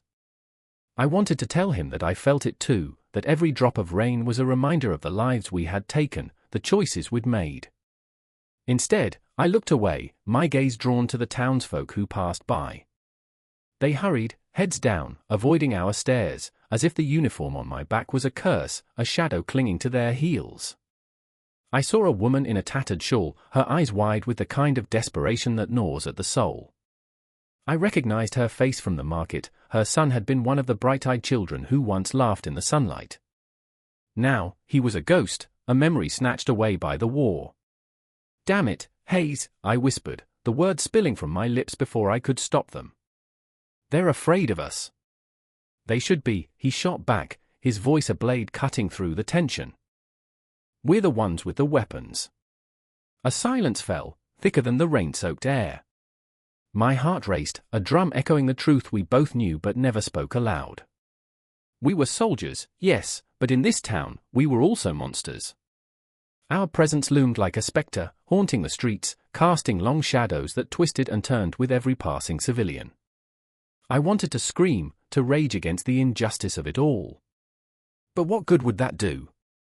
Would it undo the blood on our hands? Would it bring back the laughter of children? Just then, a boy darted past us, a blur of energy, his laughter ringing like a bell, innocent and untainted. I felt a tug in my chest, a longing for simpler times, for the days before war crept in and stole everything. He turned, glancing back with a mischievous grin as if daring us to join him. But as quickly as he appeared, he was gone, swallowed by the oppressive weight of this town, leaving only echoes in his wake. I remembered the first time I met Gabrielle. It was at that same market, sunlight spilling golden across her dark hair. I had stumbled over my words, clumsy and unguarded, trying to convince her I was more than the uniform I wore.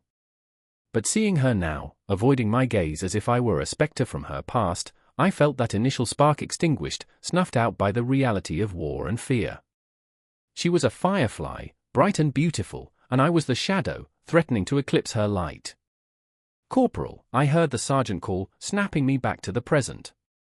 The urgency in his voice ignited a flicker of alarm in my chest. "We've got trouble." Trouble. The word hung heavy, a portent of chaos about to unfold. My limbs felt leaden, each step toward the barracks a reminder of my own frailty. I remembered nights spent staring at the ceiling, counting the seconds until dawn, my thoughts racing. What would happen if I had to face the demons of my choices? Inside the barracks, soldiers moved like phantoms, baring their teeth in practiced grins that never quite reached their eyes. I could see it in their movements, the tension coiling tighter, anticipation crackling like an unseen current. Hayes was at my side, but even he seemed far away, lost in a world where choices were stripped bare. "It's the townsfolk," he murmured, a hint of panic creeping into his voice. "They're gathering. They want answers." My throat tightened, a noose of dread. What could we possibly tell them? That we were just as lost as they were? That we too were haunted by the specters of our pasts?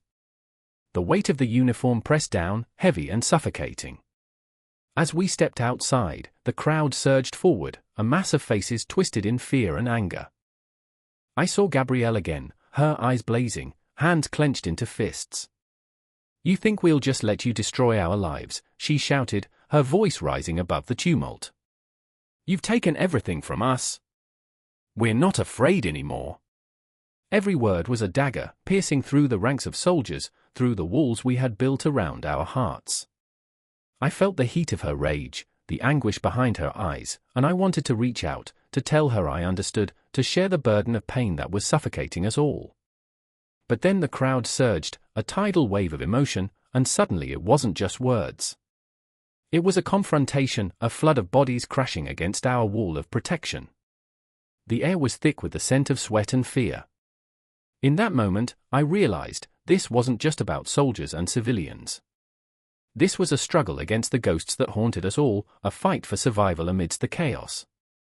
I felt the pull of the darkness, the seductive whisper of despair creeping in. Would we drown in it, or could we find a way to breathe? I looked at Hayes, his fists clenched, his eyes dark with turmoil. We can't let this end in violence, I said, though uncertainty dripped from my words like rainwater pooling on the cold stone floor. Then what? He shot back, the raw emotion spilling forth as he faced the tide of anger. What do we do when they demand blood? The question hung in the air, heavy as the dark clouds looming overhead. I took a step forward, heart pounding, and felt the weight of 1,000 choices crashing down around us. Would I stand with my brothers, or would I dare to reach across the chasm, bridging the gap between soldier and civilian? In that moment, everything felt possible, and impossibly fragile. The tension crackled like lightning, illuminating the dark corners of our souls. I could feel the worlds colliding, the past merging with the present, and the future hanging in the balance, waiting for someone to take that first, fateful step. Time slowed, the seconds stretching like shadows across the cobblestone streets, and all I could do was breathe, clutching at the hope buried deep within the chaos, even as the storm raged on. The night air was thick with the smell of gunpowder and the whispers of restless ghosts. Shadows danced against the rusted metal of the barracks, flickering like the thoughts of men strapped to uniforms, each breath a reminder of the weight they carried. I could hear the distant rumble of thunder, a portent of the storm brewing not just in the sky, but in the hearts of those around me. The tension was tangible, pooling in the corners like dark liquid, ready to spill over. I remember vividly, the moment everything changed. Corporal Miles, usually the one with a steady hand and an unwavering gaze, stood trembling against the wall. His eyes darted around, each movement more frantic than the last. "They'll never let me go back, not after this," he muttered, his voice a frail whisper, tinged with despair. In that moment, the code of conduct wasn't merely a set of rules, it was a noose tightening around his neck. Then there was Sergeant Josie, her face carved with the lines of loyalty and burden. She stood a few paces away, arms crossed, a fortress of resolve, though her heart was unraveling like the fraying edge of her uniform. She had seen too much, the price of failure was etched in her memory like graffiti on crumbling walls. "We uphold the code, Miles. It's all we have," she said, her voice steady but her eyes betraying the storm within. The code was a shield, but it was also a weapon, and she knew it could cut deeper than any blade. The storm broke above us, and the first drops of rain fell, heavy and cold, splattering onto the earth, an echo of the fear that soaked into our souls. Miles clenched his fists, the veins in his arms bulging like the desperate thoughts in his mind. But at what cost, Josie? What if the code demands a price too high? The question hung in the air, a bell tolling a morbid warning, a reminder of what happens when men falter. I remember watching as he slid down to the ground, the weight of his failure bringing him to his knees, the rain mingling with his tears. In the distance, the crack of thunder sounded like the crack of a rifle, a stark reminder of discipline and punishment, the unyielding grip of consequence. Each soldier knew the rules, yet here we were, caught in the web of our humanity, where guilt and fear intertwined, and the very essence of our being was challenged by the cold grip of the code. "Discipline is the lifeblood of our ranks," Josie said, her words firm but a tremor crept in. Each syllable fell like a stone, heavy with the weight of expectation. But punishment is where it gets complicated. It's not just about what's right or wrong, it's about survival. I could see the shadows of doubt flickering in her eyes, shadows that whispered secrets of past transgressions, haunted her like uninvited phantoms. The rain intensified, drumming against the metal roof, an ominous chorus that matched the heartbeat of the men gathered. Each drop felt like a reminder, failure was not an option, and yet, we stood on the precipice of something greater than ourselves. The code was clear: step out of line, and the consequences follow like vultures to carrion. But what if the line was drawn too close? What if it was drawn in blood? Josie took a step forward, her voice rising above the storm. Miles, listen to me. We all have our demons, our moments of weakness. But you can't let this consume you. You have to fight. Her words were a lifeline cast into turbulent waters, but I could see the cracks forming in her resolve. Could she truly fight for a code that felt increasingly like a shackle? The air felt electric, charged with the anticipation of what came next. What if I don't want to fight? Miles shouted, his voice breaking, raw with vulnerability. What if I can't? I could feel the collective breath of the men around us, caught in the tension of uncertainty. They were all soldiers, but they were also human beings, each grappling with the unrelenting expectations of a code that demanded perfection while knowing they were far from it.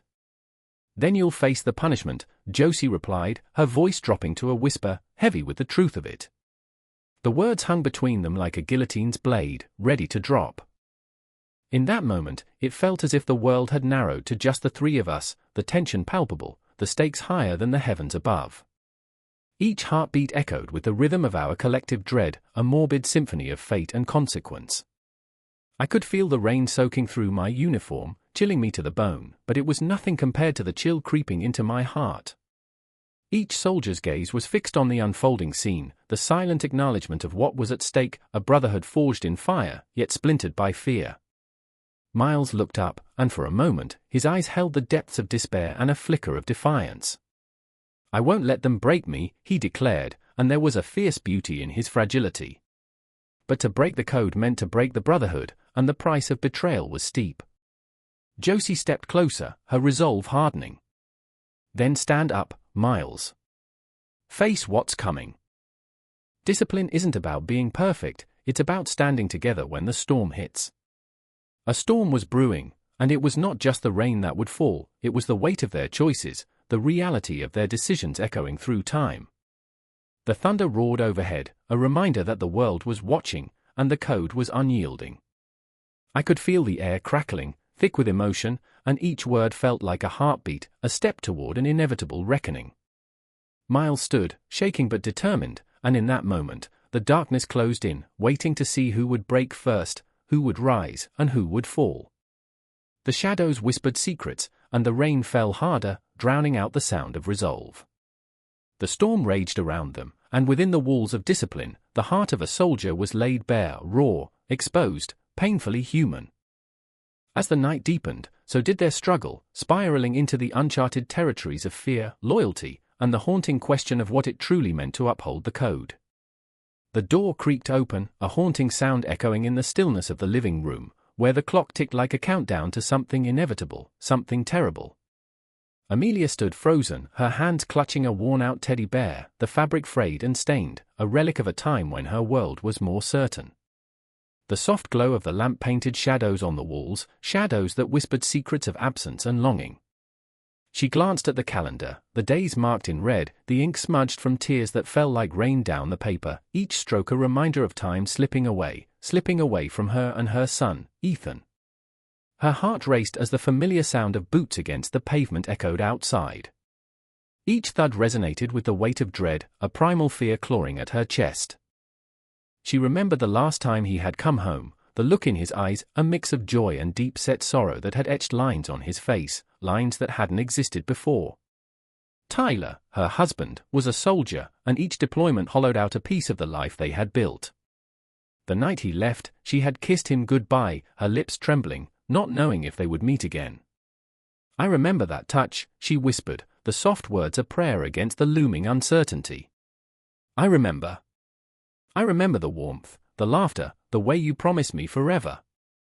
But forever was an illusion when every day felt like a lifetime. She could still hear Ethan's voice echoing through the halls, "Daddy's coming home, Mommy. He promised." Her heart twisted. Ethan was only 7, with so much innocence, so much hope. He hadn't grasped the harsh truth that promises could shatter like glass, leaving shards that cut deeper than any bullet. She brushed away a tear, the cold air biting at her cheeks, a reminder of the loneliness that seeped into their home like an uninvited guest. Outside, the door flew open, and there stood Tyler, imposing yet fragile, a figure caught between two worlds. His eyes scanned the room, searching for the warmth he'd left behind, the laughter that had once filled every corner. But the silence was deafening, and for a moment, they stood like statues, each feeling the weight of separation pressing down like a heavy fog. Amelia, he breathed, the sound barely escaping his lips, a name wrapped in longing and pain. It sliced through her like a knife. She wanted to run to him, to collapse in his arms, but the distance was measured not in steps but in emotions, in the unsaid words that hung between them like a chasm. "I'm back." But was he truly back? The war had taken something from him, something vital, something that no one could touch or see. The ghost of his experiences lingered, haunting him like shadows lurking in the corners of his mind. She could see it in his eyes, the flicker of memories too heavy to bear. "Ethan," he called, voice cracking under the weight of hope. The boy rushed into the room, a blur of excitement, innocence, and uncontained joy. But with that joy came an aching realization for Amelia. The boy had grown in his absence, his laughter a bittersweet melody that rang through the air. She watched as they embraced, Tyler lifting Ethan high, a moment that should have been pure elation twisted into something more complex. Their family was like a fragile piece of art, splintered yet beautiful. Each laugh was a reminder of what they had lost and what they could lose again.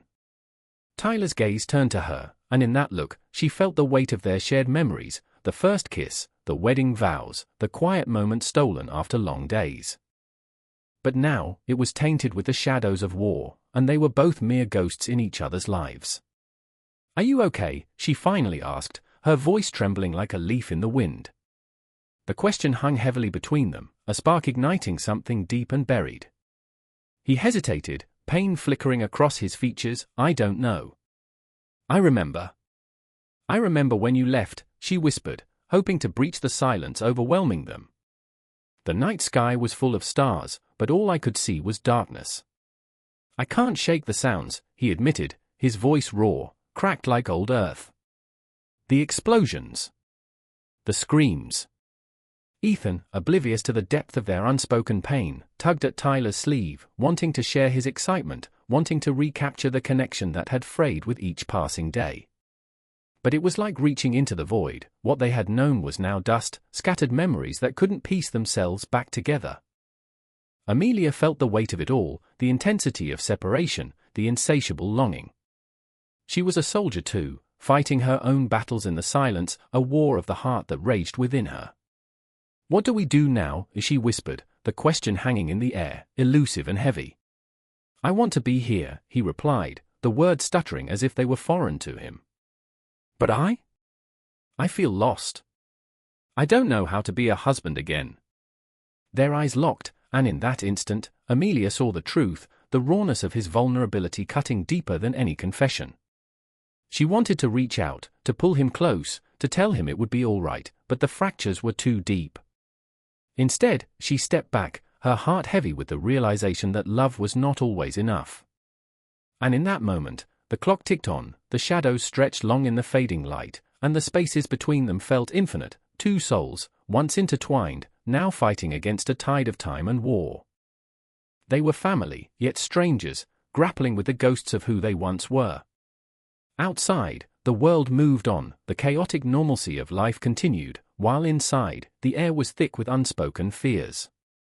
The walls bore witness to a family in turmoil, a poignant reminder of the sacrifices made, the hearts left behind, and the relentless struggle to find home within each other once more.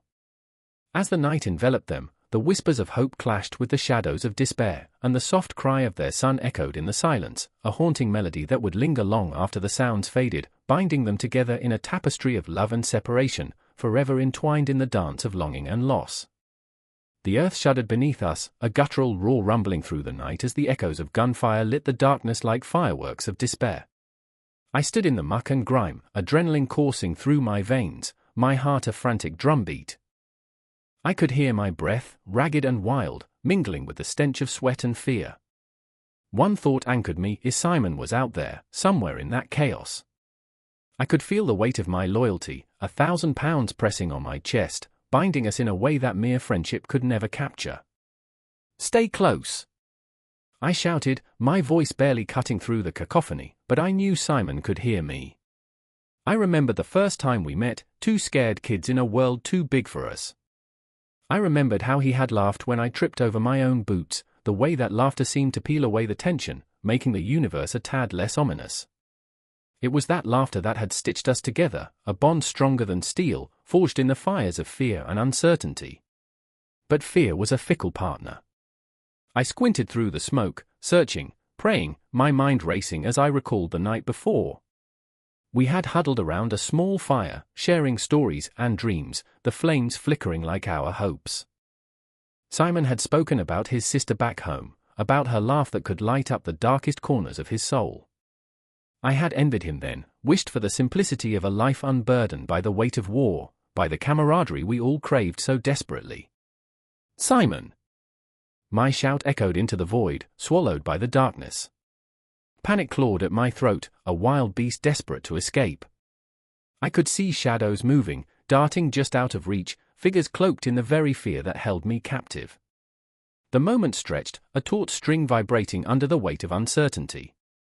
The air was thick with the taste of gunpowder and something more sinister, loss.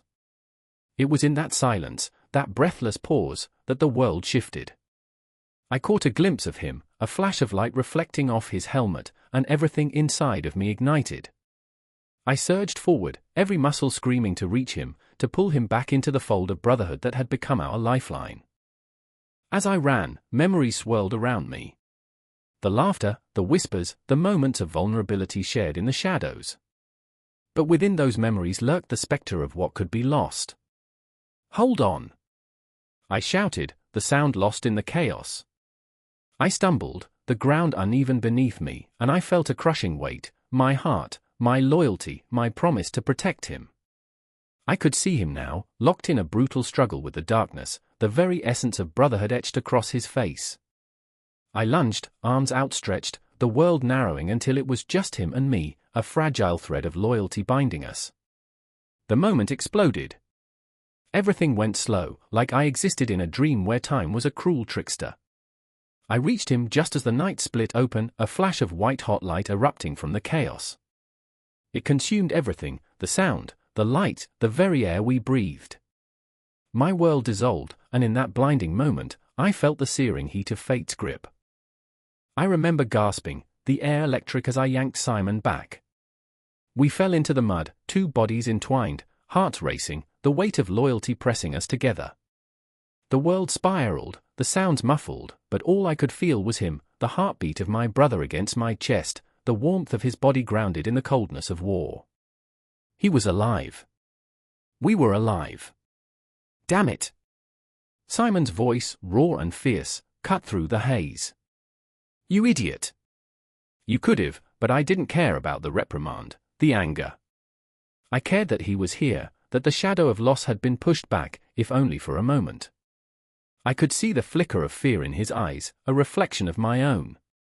It was that look, the shared terror of what lay beyond, what haunted us in the stillness of night. "I won't let go," I promised, my voice wavering but resolute, soaked in the weight of our bond. As the chaos raged around us, I caught a glimpse of Jonah in the distance, his silhouette a stark reminder of our fragile family. He was a soldier, brave, reckless, the kind whose laughter could shatter the tension in the air. But beneath it all lay an aching vulnerability, a fear of being consumed, not just by the war, but by the weight of expectations. We all carried those shadows, but Jonah wore his like a badge, an emblem of loyalty to the brotherhood that tethered us together. The moments blurred into one another, a cacophony of sound and light. I could hear Jonah's voice, a rallying cry, urging everyone forward. I saw him leap into the fray, a whirlwind of energy and defiance. But I felt the tug in my chest, the instinct to shield him, to protect him from the demons that clawed at us, threatening to tear apart the fabric of our brotherhood. And then, in a heartbeat, it all changed. A shout, a thud, the piercing cry of betrayal. I didn't see the bullet, only the way Jonah crumpled, like a marionette cut from its strings. Time splintered. The air thickened, my heart sank as his body hit the ground. Loyalty turned into desperation, a maelstrom of emotion swirling like a storm. I saw Simon's eyes widen, fear crystallizing into horror, a reflection of my own. Jonah! The sound tore from my throat, raw and primal. The world constricted, shadows closing in around us as I crawled toward him, the weight of my heart echoing in the silence. In that moment, everything blurred. The chaos faded, and all that remained was the brotherhood forged in the fires of war, a bond that transcended the violence and fear. I knelt beside Jonah, cradling him in my arms, the warmth of his blood staining my hands. Loyalty surged, unyielding and fierce, binding us tighter than any enemy fire ever could. "Stay with me," I whispered, my voice trembling. But deep inside, I knew loyalty, bravery, brotherhood, they could only stretch so far before they snapped. And I felt it, the cold tendrils of despair creeping in, entwining us in an unholy dance, shadows lurking just beyond the reach of hope. In that moment, all I could think was, I will fight for you, Jonah. I will carry you. But as I looked into his eyes, the spark fading, I understood, we were all caught in the same web of loyalty and sacrifice, bound together by the fragility of life, the haunting specter of loss always just a heartbeat away. The night raged on, the echoes of war surrounding us, but the essence of camaraderie thrummed beneath it all, binding us together in a way that could never be severed. And in that chilling, terrifying darkness, I felt the warmth of brotherhood, an unbreakable chain, forged in blood, sweat, and the raw, unyielding pulse of loyalty that would echo in our hearts long after the chaos had faded. The sky was a bruised purple, the sun clinging to the horizon like a wounded soldier, determined to hold on just a moment longer. Gunfire echoed, a jarring symphony of chaos, and my heart raced, each thump a prayer against the relentless march of death that threatened to swallow us whole. I crouched behind a jagged concrete wall, my fingers trembling against the cold metal of my rifle, each breath tasting of dust and fear. It was here, in this hellscape, that the weight of belief pressed down on me like the very ground we fought upon. "God, if you're up there, now would be a good time to show yourself," whispered Michael, his voice almost lost in the cacophony of war. His eyes were wide, haunted, and I wondered if he could see the ghosts that danced just beyond the shadows. Memories pinned to his eyelids, trapped between hope and despair. He was a good soldier, a loyal friend, but the darkness was clawing at him, threatening to drag him into its depths. I could see it in the twitch of his jaw, the way his hands clenched and unclenched, a tightrope walker on the brink of collapse. "I remember my mother's prayers," he continued, the words spilling out like an offering. "She used to say, in times of trouble, let faith be your shield. And here I am, hiding like a coward while bullets fly overhead." The shame in his voice gnawed at my heart, a deep, gnawing ache that intensified with each blast. Michael was a man of faith, but war had twisted those beliefs into something jagged, something sharp that threatened to cut him. In the thick of it all, I clutched my own talisman, an old cross, worn smooth by years of frantic fingers. It had been my grandfather's, passed down like a legacy of blood and sacrifice. I held it close, a small beacon of hope against the madness surrounding us. "Just keep breathing, keep believing," I whispered to myself, but it felt like a lie, a fragile illusion. The truth was, I didn't know if anyone was listening anymore. The world around us felt surreal, as if we were caught in a fever dream. I could hear the prayers of the dying, the whispered pleas of men clinging to faith as fiercely as they clung to life. "Forgive me," one sobbed, clutching a blooded hand to his chest, eyes wide with terror. "I didn't want to leave them." His words rippled through the air, a desperate echo of our shared humanity, and I felt the weight of his regret settle over me like a shroud. "Do you think prayers reach God through the noise?" Michael said suddenly, breaking the suffocating silence that had enveloped us. "Or do they just get lost in the chaos?" His eyes, once filled with fervor, now sparkled with uncertainty, a storm brewing in the depths. I thought of all the rituals we had abandoned, the moments of silence before battle, the hasty blessings muttered over meals. They had become lifelines, threads of connection to a world that felt increasingly distant. I wanted to tell him that prayers were like arrows, flying through the storm, seeking their mark even if the target remained hidden. A sudden explosion lit up the dim sky, bright as a dying star, and it knocked the breath from my lungs. I could feel the ground tremble beneath me, the echoing boom wrapping us in its cocoon of terror. I screamed, though I could barely hear my own voice above the din, and in that moment, the chaos solidified into clarity. I could see the faces of my comrades, each one a reflection of my own soul, etched in lines of fear and desperation. We were bound by something unshakable, a tapestry of belief and ritual that held us together, even as the world around us crumbled. I remember, I started, my voice raw, the last time I was home. My father took me to church on Christmas Eve. The air thick with incense, the choir singing hymns like a balm for the weary. It felt sacred, a promise of something beyond this madness. My words hung heavy in the air, mingling with the smoke and gunfire, a testament to the flickering flame of faith that refused to be snuffed out. But now it feels like a cruel joke. Michael nodded, his expression a complicated knot of longing and fear. It's like the rituals we performed hold no power here. Like we've stepped beyond the veil of what we believed. His eyes darted to the horizon, where shadows danced amongst the ruins of an old city. I don't know how to pray anymore. I don't know if I even believe. A shiver ran down my spine, the cold creeping in as if the night itself had laid claim to our souls. I thought of the fallen soldiers, the silent witnesses to our struggle. Each one a story, a life paused in the grip of fate. Maybe our prayers are not for protection, I said, my voice barely a whisper, but for understanding. For courage to face the unknown. The words felt monumental, yet fragile, a tightrope stretched across an abyss. As we sat together, the world around us faded, a distant echo. The horrors of war became a backdrop to something more profound, a search for meaning amidst the chaos. I could feel the weight of our beliefs pressing down, carving out space for hope amongst ashes. And then the moment cracked open, a sliver of light breaking through the darkness. Do you think, Michael said, voice trembling, that if we make it through this, we can find our way back to those rituals? That we can reclaim our faith? I could see the flicker of hope in his eyes, a fragile flame flickering against the winds of despair. We have to, I replied, grasping the cross tightly, letting its weight ground me. We have to believe that we can. In the distance, thunder rumbled, a reminder that the storm was far from over.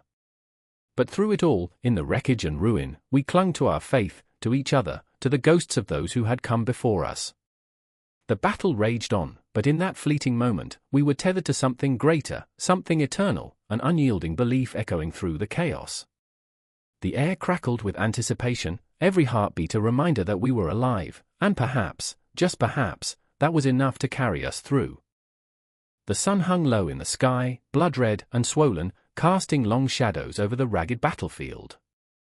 Dust clouds billowed, swirling like phantoms in the fading light, while the cries of the wounded echoed with haunting clarity. I stood, heart racing, a mere soldier among many, my sword heavy in hand, a chilling reminder of the burden we all carried.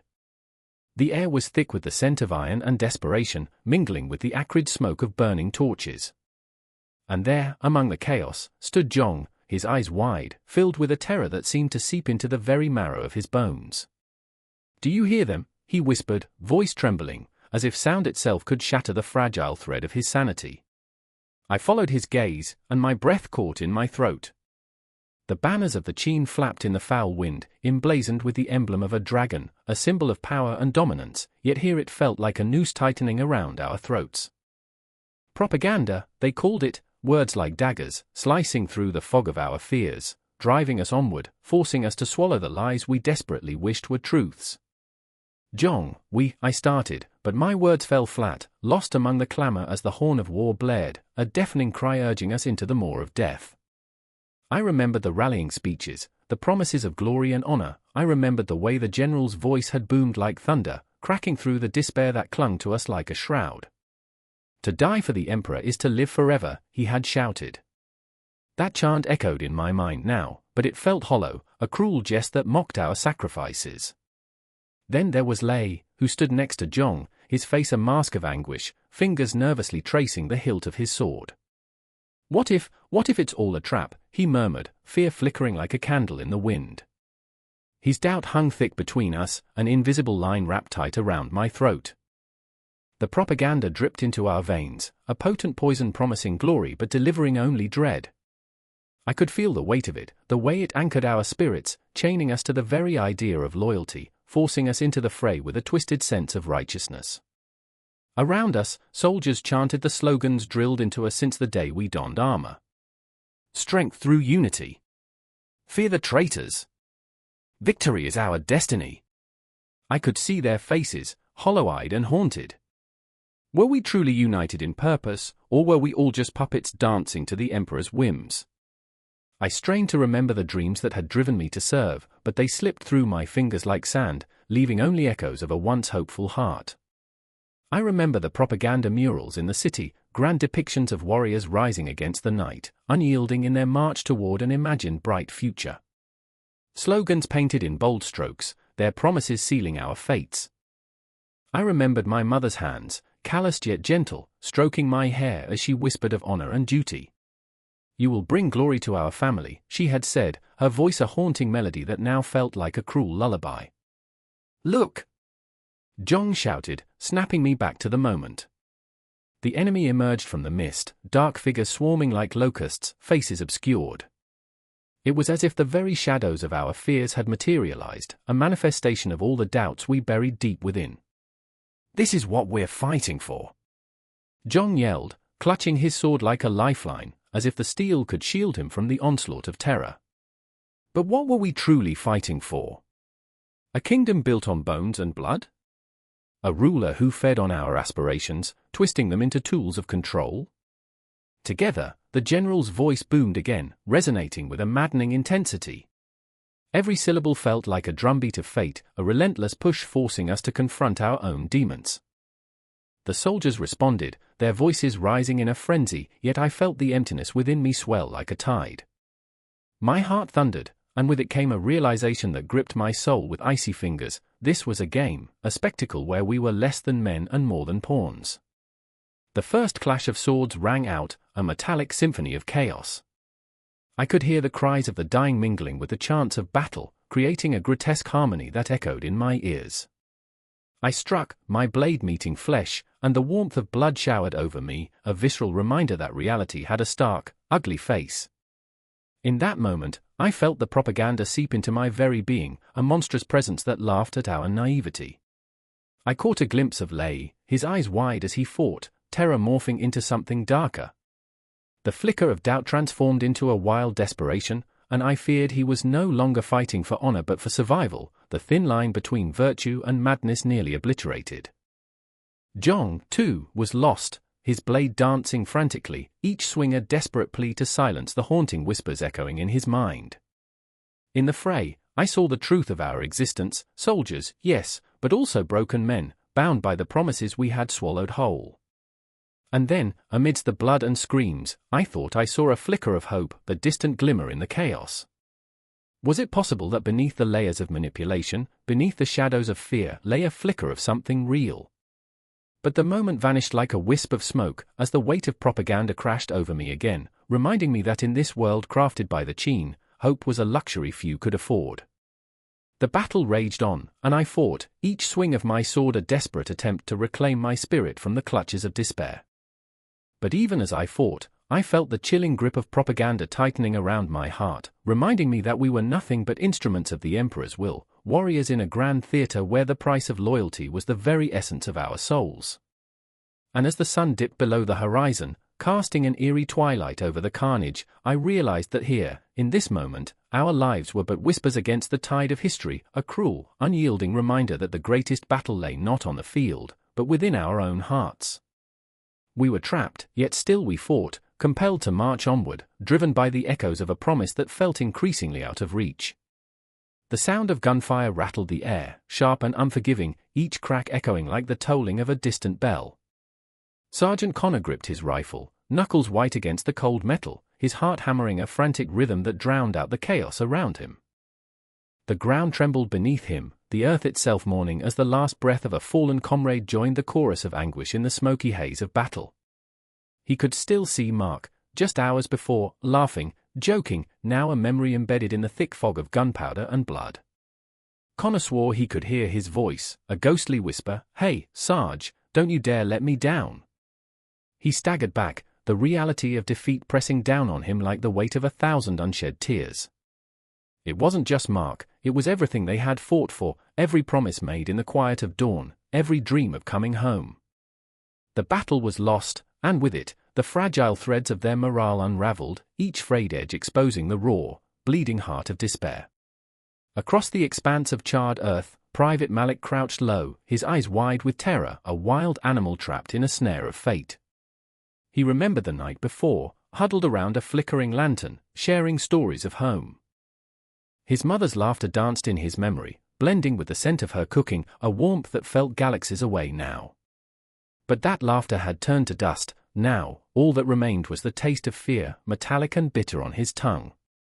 "We can't lose, we won't lose," he muttered to himself, a mantra against the encroaching shadows of doubt.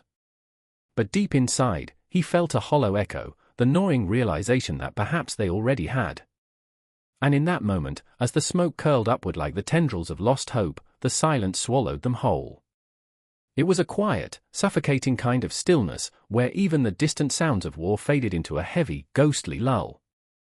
Connor turned to Malik, his own heart breaking at the sight of the younger man, eyes glossy and unfocused, clinging to the last remnants of faith like a drowning sailor to a splintered plank.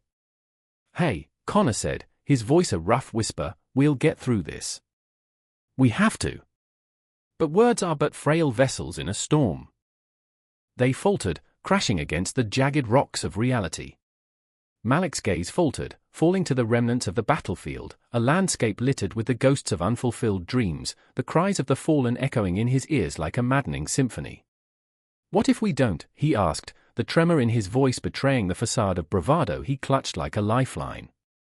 Connor swallowed hard, grappling with the enormity of that question. What if?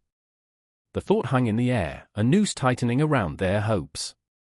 He could feel the weight of every defeat, every lost battle, pressing down on him, each one a stone added to the backpack of despair they all carried.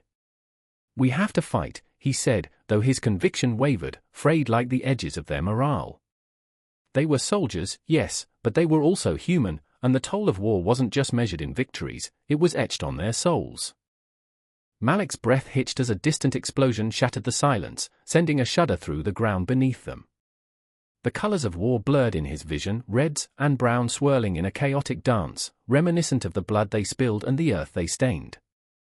"I remember," he started, voice cracking, "I remember the day I enlisted. I thought I'd be a hero." The irony clawed at Connor's insides, raw and relentless. Heroism. A word worn thin by the weight of shattered dreams. He could almost see the flickering hope in Malik's eyes extinguish, snuffed out by the harsh realities they faced. "We're still alive," Connor said, trying to ignite a spark, even if just for a moment. "That counts for something." But it was as if the universe had conspired against them. The shadows lengthened, creeping into the corners of their minds, whispering insidious doubts that wrapped around their hearts like a vice. Connor felt it too, the creeping sense of defeat, the gnawing anxiety that curled around his thoughts like smoke, suffocating and inescapable. Then he saw it, the sight that turned his stomach, the body of a soldier, lifeless and sprawled, a haunting reminder of the stakes they held in their trembling hands. This was the reality of war, the price of their very existence, paid in blood, sweat, and shattered dreams. The ground beneath him felt like quicksand, pulling him deeper into despair. "What now?" he whispered, the question slipping from his lips like a prayer, though he feared there would be no answer. And in that moment, the world seemed to hold its breath. Time stilled, stretched thin like a taut wire ready to snap. Connor glanced at Malik, fear and anger mingling in the pit of his stomach. "You hear that?" he asked, tension coiling like a snake around them. "That's the sound of our brothers out there," his voice faltered, and he reached out, clasping Malik's shoulder. "We owe it to them to fight. For Mark. For everyone." Malik's eyes flickered, a storm of emotion swirling within, fear, loss, a flicker of defiance. "But what if they're counting on us?" he uttered, a tremor of hope woven into the fabric of his voice, fragile yet resolute. "What if we can turn this around?" The question hung in the air, a fragile thread spinning between them. Connor inhaled sharply, filling his lungs with the acrid smoke and the taste of possibility. Then we fight like hell, he declared, a fierce fire igniting behind his eyes, despite the crushing weight of despair. Together! The echo of that word, together, rang out across the battlefield, a fragile promise forged in the fires of fear and loss. It was a lifeline, a beacon in the overwhelming dark, and as the distant sounds of war grew closer, Connor felt the first flicker of hope ignite within him, a spark that refused to flicker out, even in the face of inevitable defeat. The sun dipped low, casting long shadows across the scarred earth as they braced themselves against the tide of despair. Their spirits, wounded but not broken, clung to the remnants of hope, ready to confront whatever came next. The ground trembles beneath her feet, a low, violent roar echoing through the valley. Dust swirls in the air, a choking cloud that colors the horizon with a grim, ashen palette. A woman, no, a warrior, stands amidst the chaos, heart pounding, pulse racing, desperation clawing at her throat. She clutches her sword like a lifeline, its metal cool against her skin, a stark contrast to the heat of the moment. Yes, this is where she belongs, not in the shadows of the home but as a fierce protector of her people. But was she prepared for this? I remember the night before the battle. The stars hung like cold eyes, indifferent to the lives they would soon witness being upturned. Her mother had whispered ancient tales of valor, of women who fought alongside men, their blood spilling onto thirsty soil. You will remember, her mother said, voice trembling but fierce. You will fight for our name. Now, as arrows rain down like deadly rain, her sister, Song, stands beside her, a fierce reflection of a bond forged in adversity. Blood and sweat mingle as they move in sync, a dance of survival. Song had always been the one to keep fear at bay, a rock amidst turbulent seas. Stay strong, Mai, she shouts, her voice cutting through the cacophony. But even her words tremble, laced with the fear of the unknown. Their eyes meet, two souls tethered by fate, a shared destiny that promises glory but whispers of loss. I remember the first time I picked up a blade.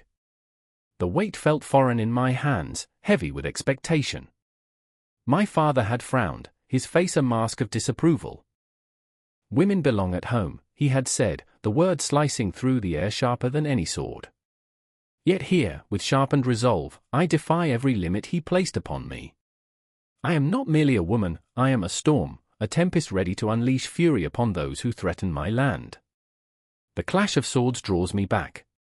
The battlefield is a symphony of chaos, the cries of the wounded a haunting melody. I stumble over a fallen soldier, his eyes glassy, staring into a void that knows no end. What have we become? I wonder. In this grotesque ballet of death, I see women tending to the wounded, hands trembling as they stitch flesh and bone. They are the shadows of the warriors, their contributions unheralded, yet vital. They are the heartbeat of the army, the unyielding spirit that keeps the men standing tall. But the fear lingers. Every step could be my last, every swing of the sword could cut deeper than flesh. I glance at Song, her eyes fierce but haunted.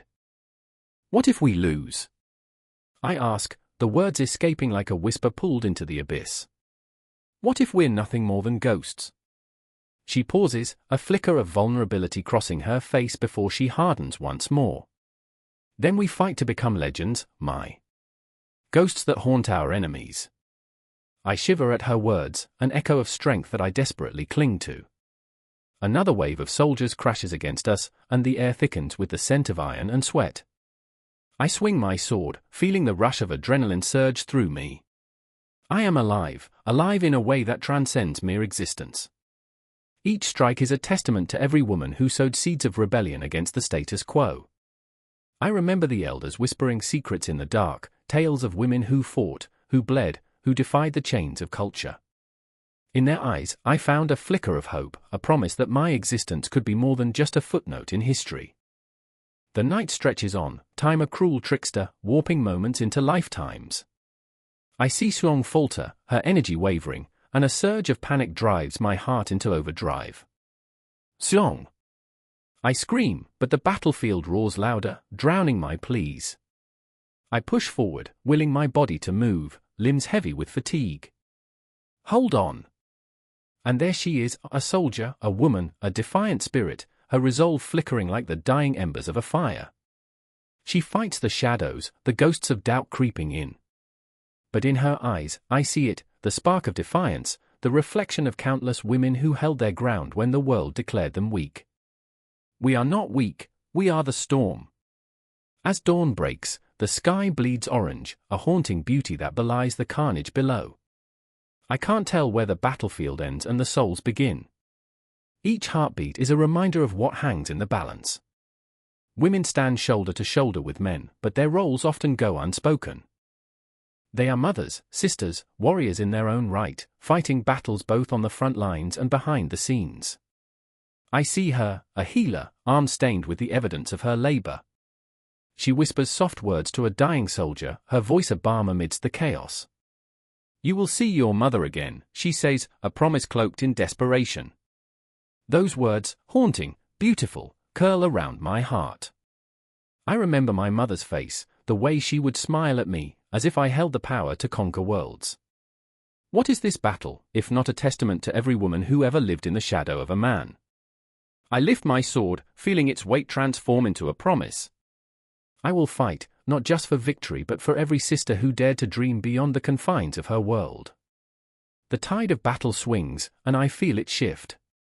The cries of warriors blend into a haunting symphony, a dirge for those who have fallen, and I know this is not the end. This is a new beginning, a chorus of women rising, voices echoing through history. In the heart of chaos, I stand resolute, the future trembling with the promise of change. The air is thick with uncertainty, but our spirits are unbreakable.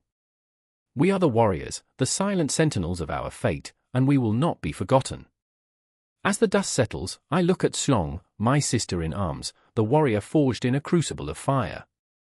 We are not just women, we are the heart of the Qin, the force that will carve our names into the annals of history. And like the moon that watches over us, silent yet powerful, we will shine even in darkness. We march forward, hearts pounding, a collective breath held in anticipation. The dawn is ours, the future awaits. I remember the sound, the desperate clanging of bronze against bronze, the din of chaos swirling like an angry storm. Shadows danced, flickering like restless spirits, as the sun dipped below the horizon, casting a pallor over the battlefield. Dust hung in the air, thick and choking, a vile memento of the day's carnage. It was the last stand of the Qin soldiers, and their armor glinted ominously, a metallic glimmer of fate. Standing there, amidst the cries of the dying and the victorious roars of generals, I found myself beside Wei, his eyes wide, reflecting both terror and an unwavering resolve. He had been a farmer once, a boy with dreams that reached beyond the horizon, but now a soldier.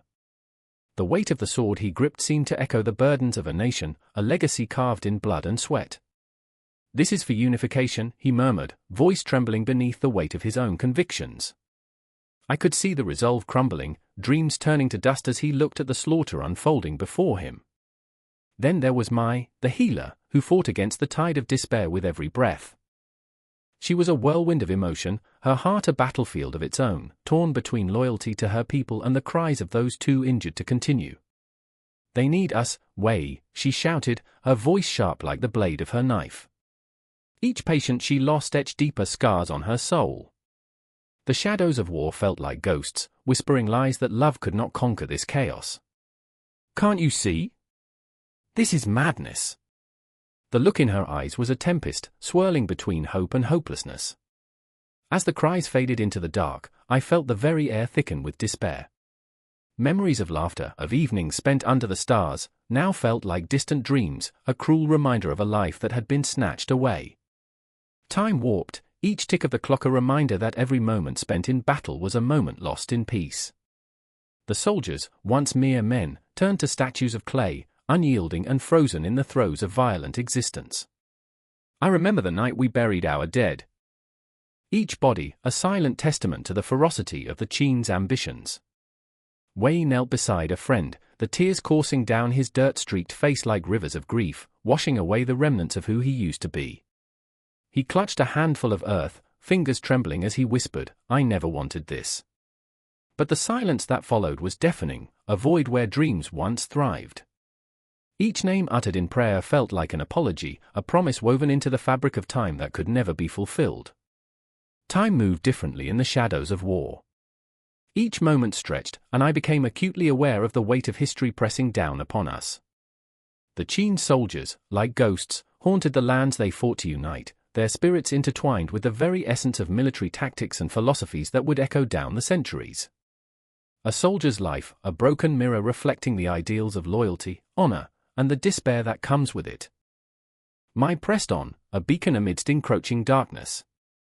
If we don't do this, who will? Her voice bore the weight of 1,000 souls, the sacrifice of those who came before us. We are the legacy of every soldier before us. Every patient wrapped in bandages, every wound tended, became a thread in the vast tapestry of history being woven by our hands. She was fierce, a flower blooming in the rubble, yet even she felt the shadows creeping closer, threatening to suffocate her spirit. I remember a moment, a flicker of light in the overwhelming darkness. As we stood on the edge of the battlefield, the remnants of our struggle illuminated by the dying sun, Wei raised his sword, a symbol of defiance. We fight for what they believed in, he shouted, but the echo of his words felt hollow, reverberating against the walls of hopelessness. I wanted to scream, to tell him that belief alone wouldn't save us from the ghosts of our past. But what could I say? We were all haunted in our own way. The Qin soldiers were more than mere warriors, they became a living nightmare, a representation of the fierce ambition of a dynasty that would stop at nothing to forge a unified empire. Over the centuries, their legacy twisted into folklore, tales of bravery mingled with the stark reality of sacrifice. I felt it gnawing at my insides, the weight of history pressing against my chest. I understood now, this wasn't just about battles won or lost, it was about the very soul of a nation, caught in the throes of ambition, a relentless march toward unification that threatened to consume everything in its path. As night embraced the land, the soldiers stood as sentinels of a history that would resonate for millennia. I felt the tremor in the earth beneath us, a reminder that we were all caught in the relentless march of time. We will be remembered, Wei whispered, though his voice faltered. I could see it in his eyes, the flicker of fear intermingling with the embers of hope. But how would they remember us? As heroes? Or as pawns in a game far greater than ourselves, lost to the whims of emperors and the tides of war?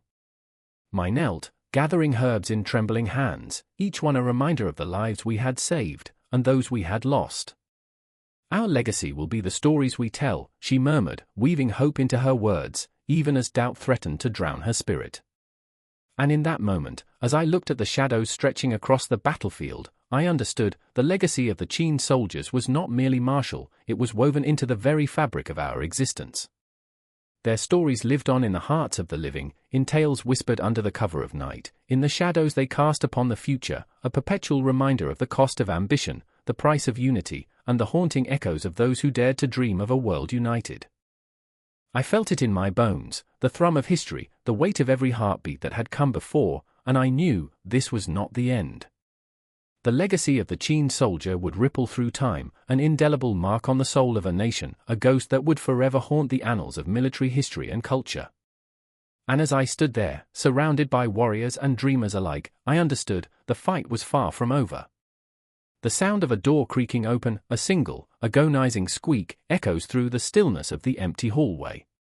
I can almost taste the dust hanging in the air, thick and suffocating. This is the moment when reality weighs heavy, when the weight of 100 memories crashes down like a tidal wave. I am home, but home has shifted and cracked like an old porcelain vase, its pieces scattered across a floor that feels foreign beneath my feet. I remember the heat of the sun on my back, the smell of gunpowder mingled with the sweat of fear and adrenaline.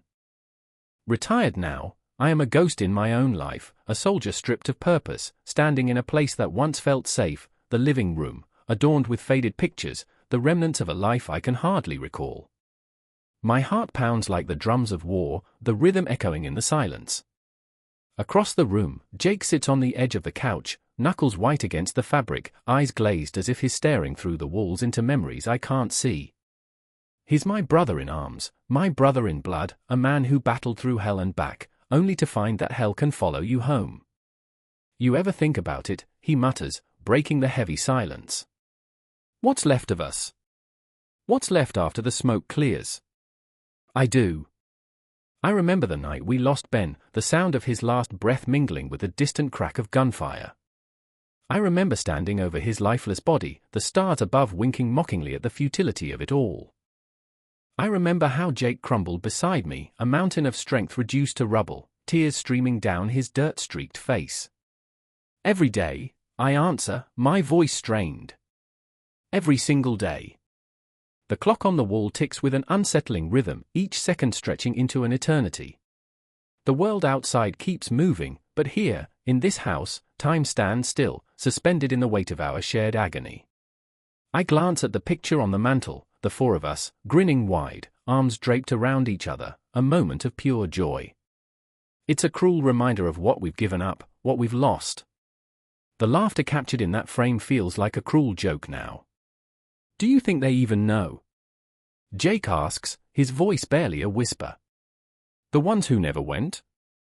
The ones who get to pretend it's all normal. I feel a fire igniting within me, a surge of frustration bubbling to the surface. They don't know. They don't understand the darkness we carry. They think we're just supposed to turn it off like a switch, but it's not that simple. My hands tremble, rage and sorrow crashing against each other like waves against a cliff. Jake's gaze drops to his hands, fingers picking at the fabric of his jeans, lost in a world of his own making. I can't shake it, he confesses, the admission hanging heavy between us. It's like a shadow, always lurking, whispering. I wake up, and it's there. I go to bed, and it's still there. I nod, understanding threading through my chest like a tightly wound coil. The nightmares come at odd hours, sudden explosions in the quiet of the night, the screams of the fallen echoing in my ears. I can't escape them. The past doesn't fade, it wraps around me like a shroud. What do we do? Jake asks, raw vulnerability spilling from his soul. How do we come back? And just like that, the question hangs in the air, suspended in desperation. We both know there aren't answers, there's no guidebook for this. There's no easy return from war to peace, no instructions on how to make sense of the chaos left behind. The ticking clock reminds me of the heartbeat of a dying soldier, fading into silence. I glance at the windows, the moonlight spilling in, casting ghostly shadows that dance across the floor, the phantoms of our memories, haunting us still. I remember the promises we made, I say, my voice breaking. To look out for each other. To be there when it all falls apart. Jake meets my gaze, his eyes glistening with unshed tears. I don't want to go back to that darkness, he whispers, his voice choked with emotion. But I don't know how to fight it without you. The weight of his words grips my heart like a vice. I want to reach out, to pull him into a hug that says everything words cannot. But we are soldiers, trained to contain our emotions, to lock them away. The irony is suffocating. Maybe we're both stuck, I say, resignation threading through my voice. Maybe we need to find a way to move forward together. Because alone, we won't make it. There's a moment of silence, the kind that rolls in like fog, thick and disorienting. I can almost hear the echoes of the past, the distant sounds of laughter, the warmth of camaraderie. Yet, all that remains is the chill of separation, the gnawing realization that we are fighting a different battle now. The shadows around us seem to thicken, as if the ghosts of our past are closing in, reminding us that we are still tethered to that world, our hearts forever marked by its scars. I can feel the weight of their memories pressing down, suffocating me. I remember, I start, haltingly. I remember the smell of gun oil mixed with blood, the taste of fear lingering in the air. I remember each name, each face, etched in my mind like a tattoo I can never remove. And it's not just the war, Jake adds, his voice raw with emotion. It's the silence when the world expects you to forget, to move on, to pretend everything's okay. I nod, knowing the truth of it. The world outside may have turned a blind eye, but we can't shake the echoes of our past. They are part of us now, a shadow that stretches long into the night. What if we reach out? I suggest, my heart pounding at the thought. What if we find others? Soldiers like us, haunted by their own ghosts. The spark of hope ignites in Jake's eyes, flickering like a candle in the dark. You think they'd understand? I smile, a feeling of warmth breaking through the chill. They already do. They've walked the same roads we have. They know the weight of those shadows. The clock ticks on, marking the passing seconds. But in this moment, it feels as if time has stilled, allowing us to breathe, to grasp at the frayed threads of connection, both fragile and powerful. The road ahead may be littered with uncertainty, but for the first time, we won't walk it alone. The battle for reintegration begins now, and maybe, just maybe, we can find our way home again. The air is thick with the scent of blood and sweat as the sun casts its last fiery rays over the battlefield, turning the sky into a canvas of crimson and gold. I can hear the distant wails of the dying, a haunting symphony that echoes through the valley, mingling with the clank of steel and the guttural cries of men. It's a cacophony that stirs something primal within me, a mix of fear and fury that ignites my pulse, like a battle drum urging me forward. I am Shu, a soldier of Qin, and my heart is a drum, its rhythm matches the chaos around me. I remember the moment I first donned the armor, the weight of it pressing against my shoulders, a grim reminder of the duty that binds me. Each dent tells a story, each scratch a memory of those who wore it before me, are heroes, yes, but also ghosts. I remember my brother, Zhong, the way he laughed before they took him. "We'll be legends," he said, eyes alight with dreams of glory. But glory is a fickle whisper on the wind. I feel the chill of his absence as the clashing swords fill the air with a metallic sting. There's a man to my left, Li, his eyes wide with fright, his hands trembling on his spear. "What do we do?" he shouts, but I can barely hear him over the tumult. His fear is contagious, an electric pulse that sinks into my skin. I look at him, this young boy caught in the storm of war, and I see myself, once hopeful, now drowning in despair. "We fight," I reply, though my voice sounds far away, as if someone else is speaking through me. In the distance, a figure emerges from the smoke, shrouded in shadows, a commander, perhaps. Or a spectre? I cannot tell. His presence radiates power, but there's a darkness in his gaze that sends a shiver down my spine.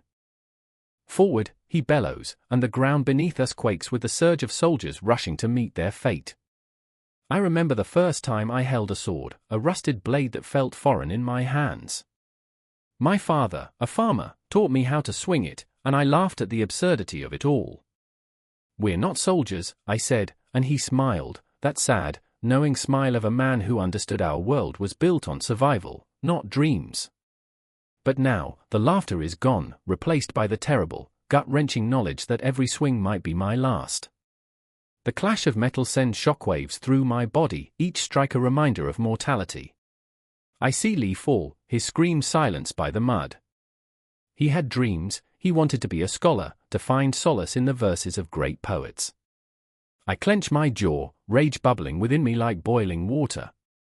I remember the laughter we shared over rations, the way he recited poetry with such passion that it made the air hum. He didn't deserve to die here. "Shoo!" The voice pulls me back. It's Zhong, though it feels like I'm hearing an echo from a different time. I turn, but it's not him, it's another soldier, blooded and worn.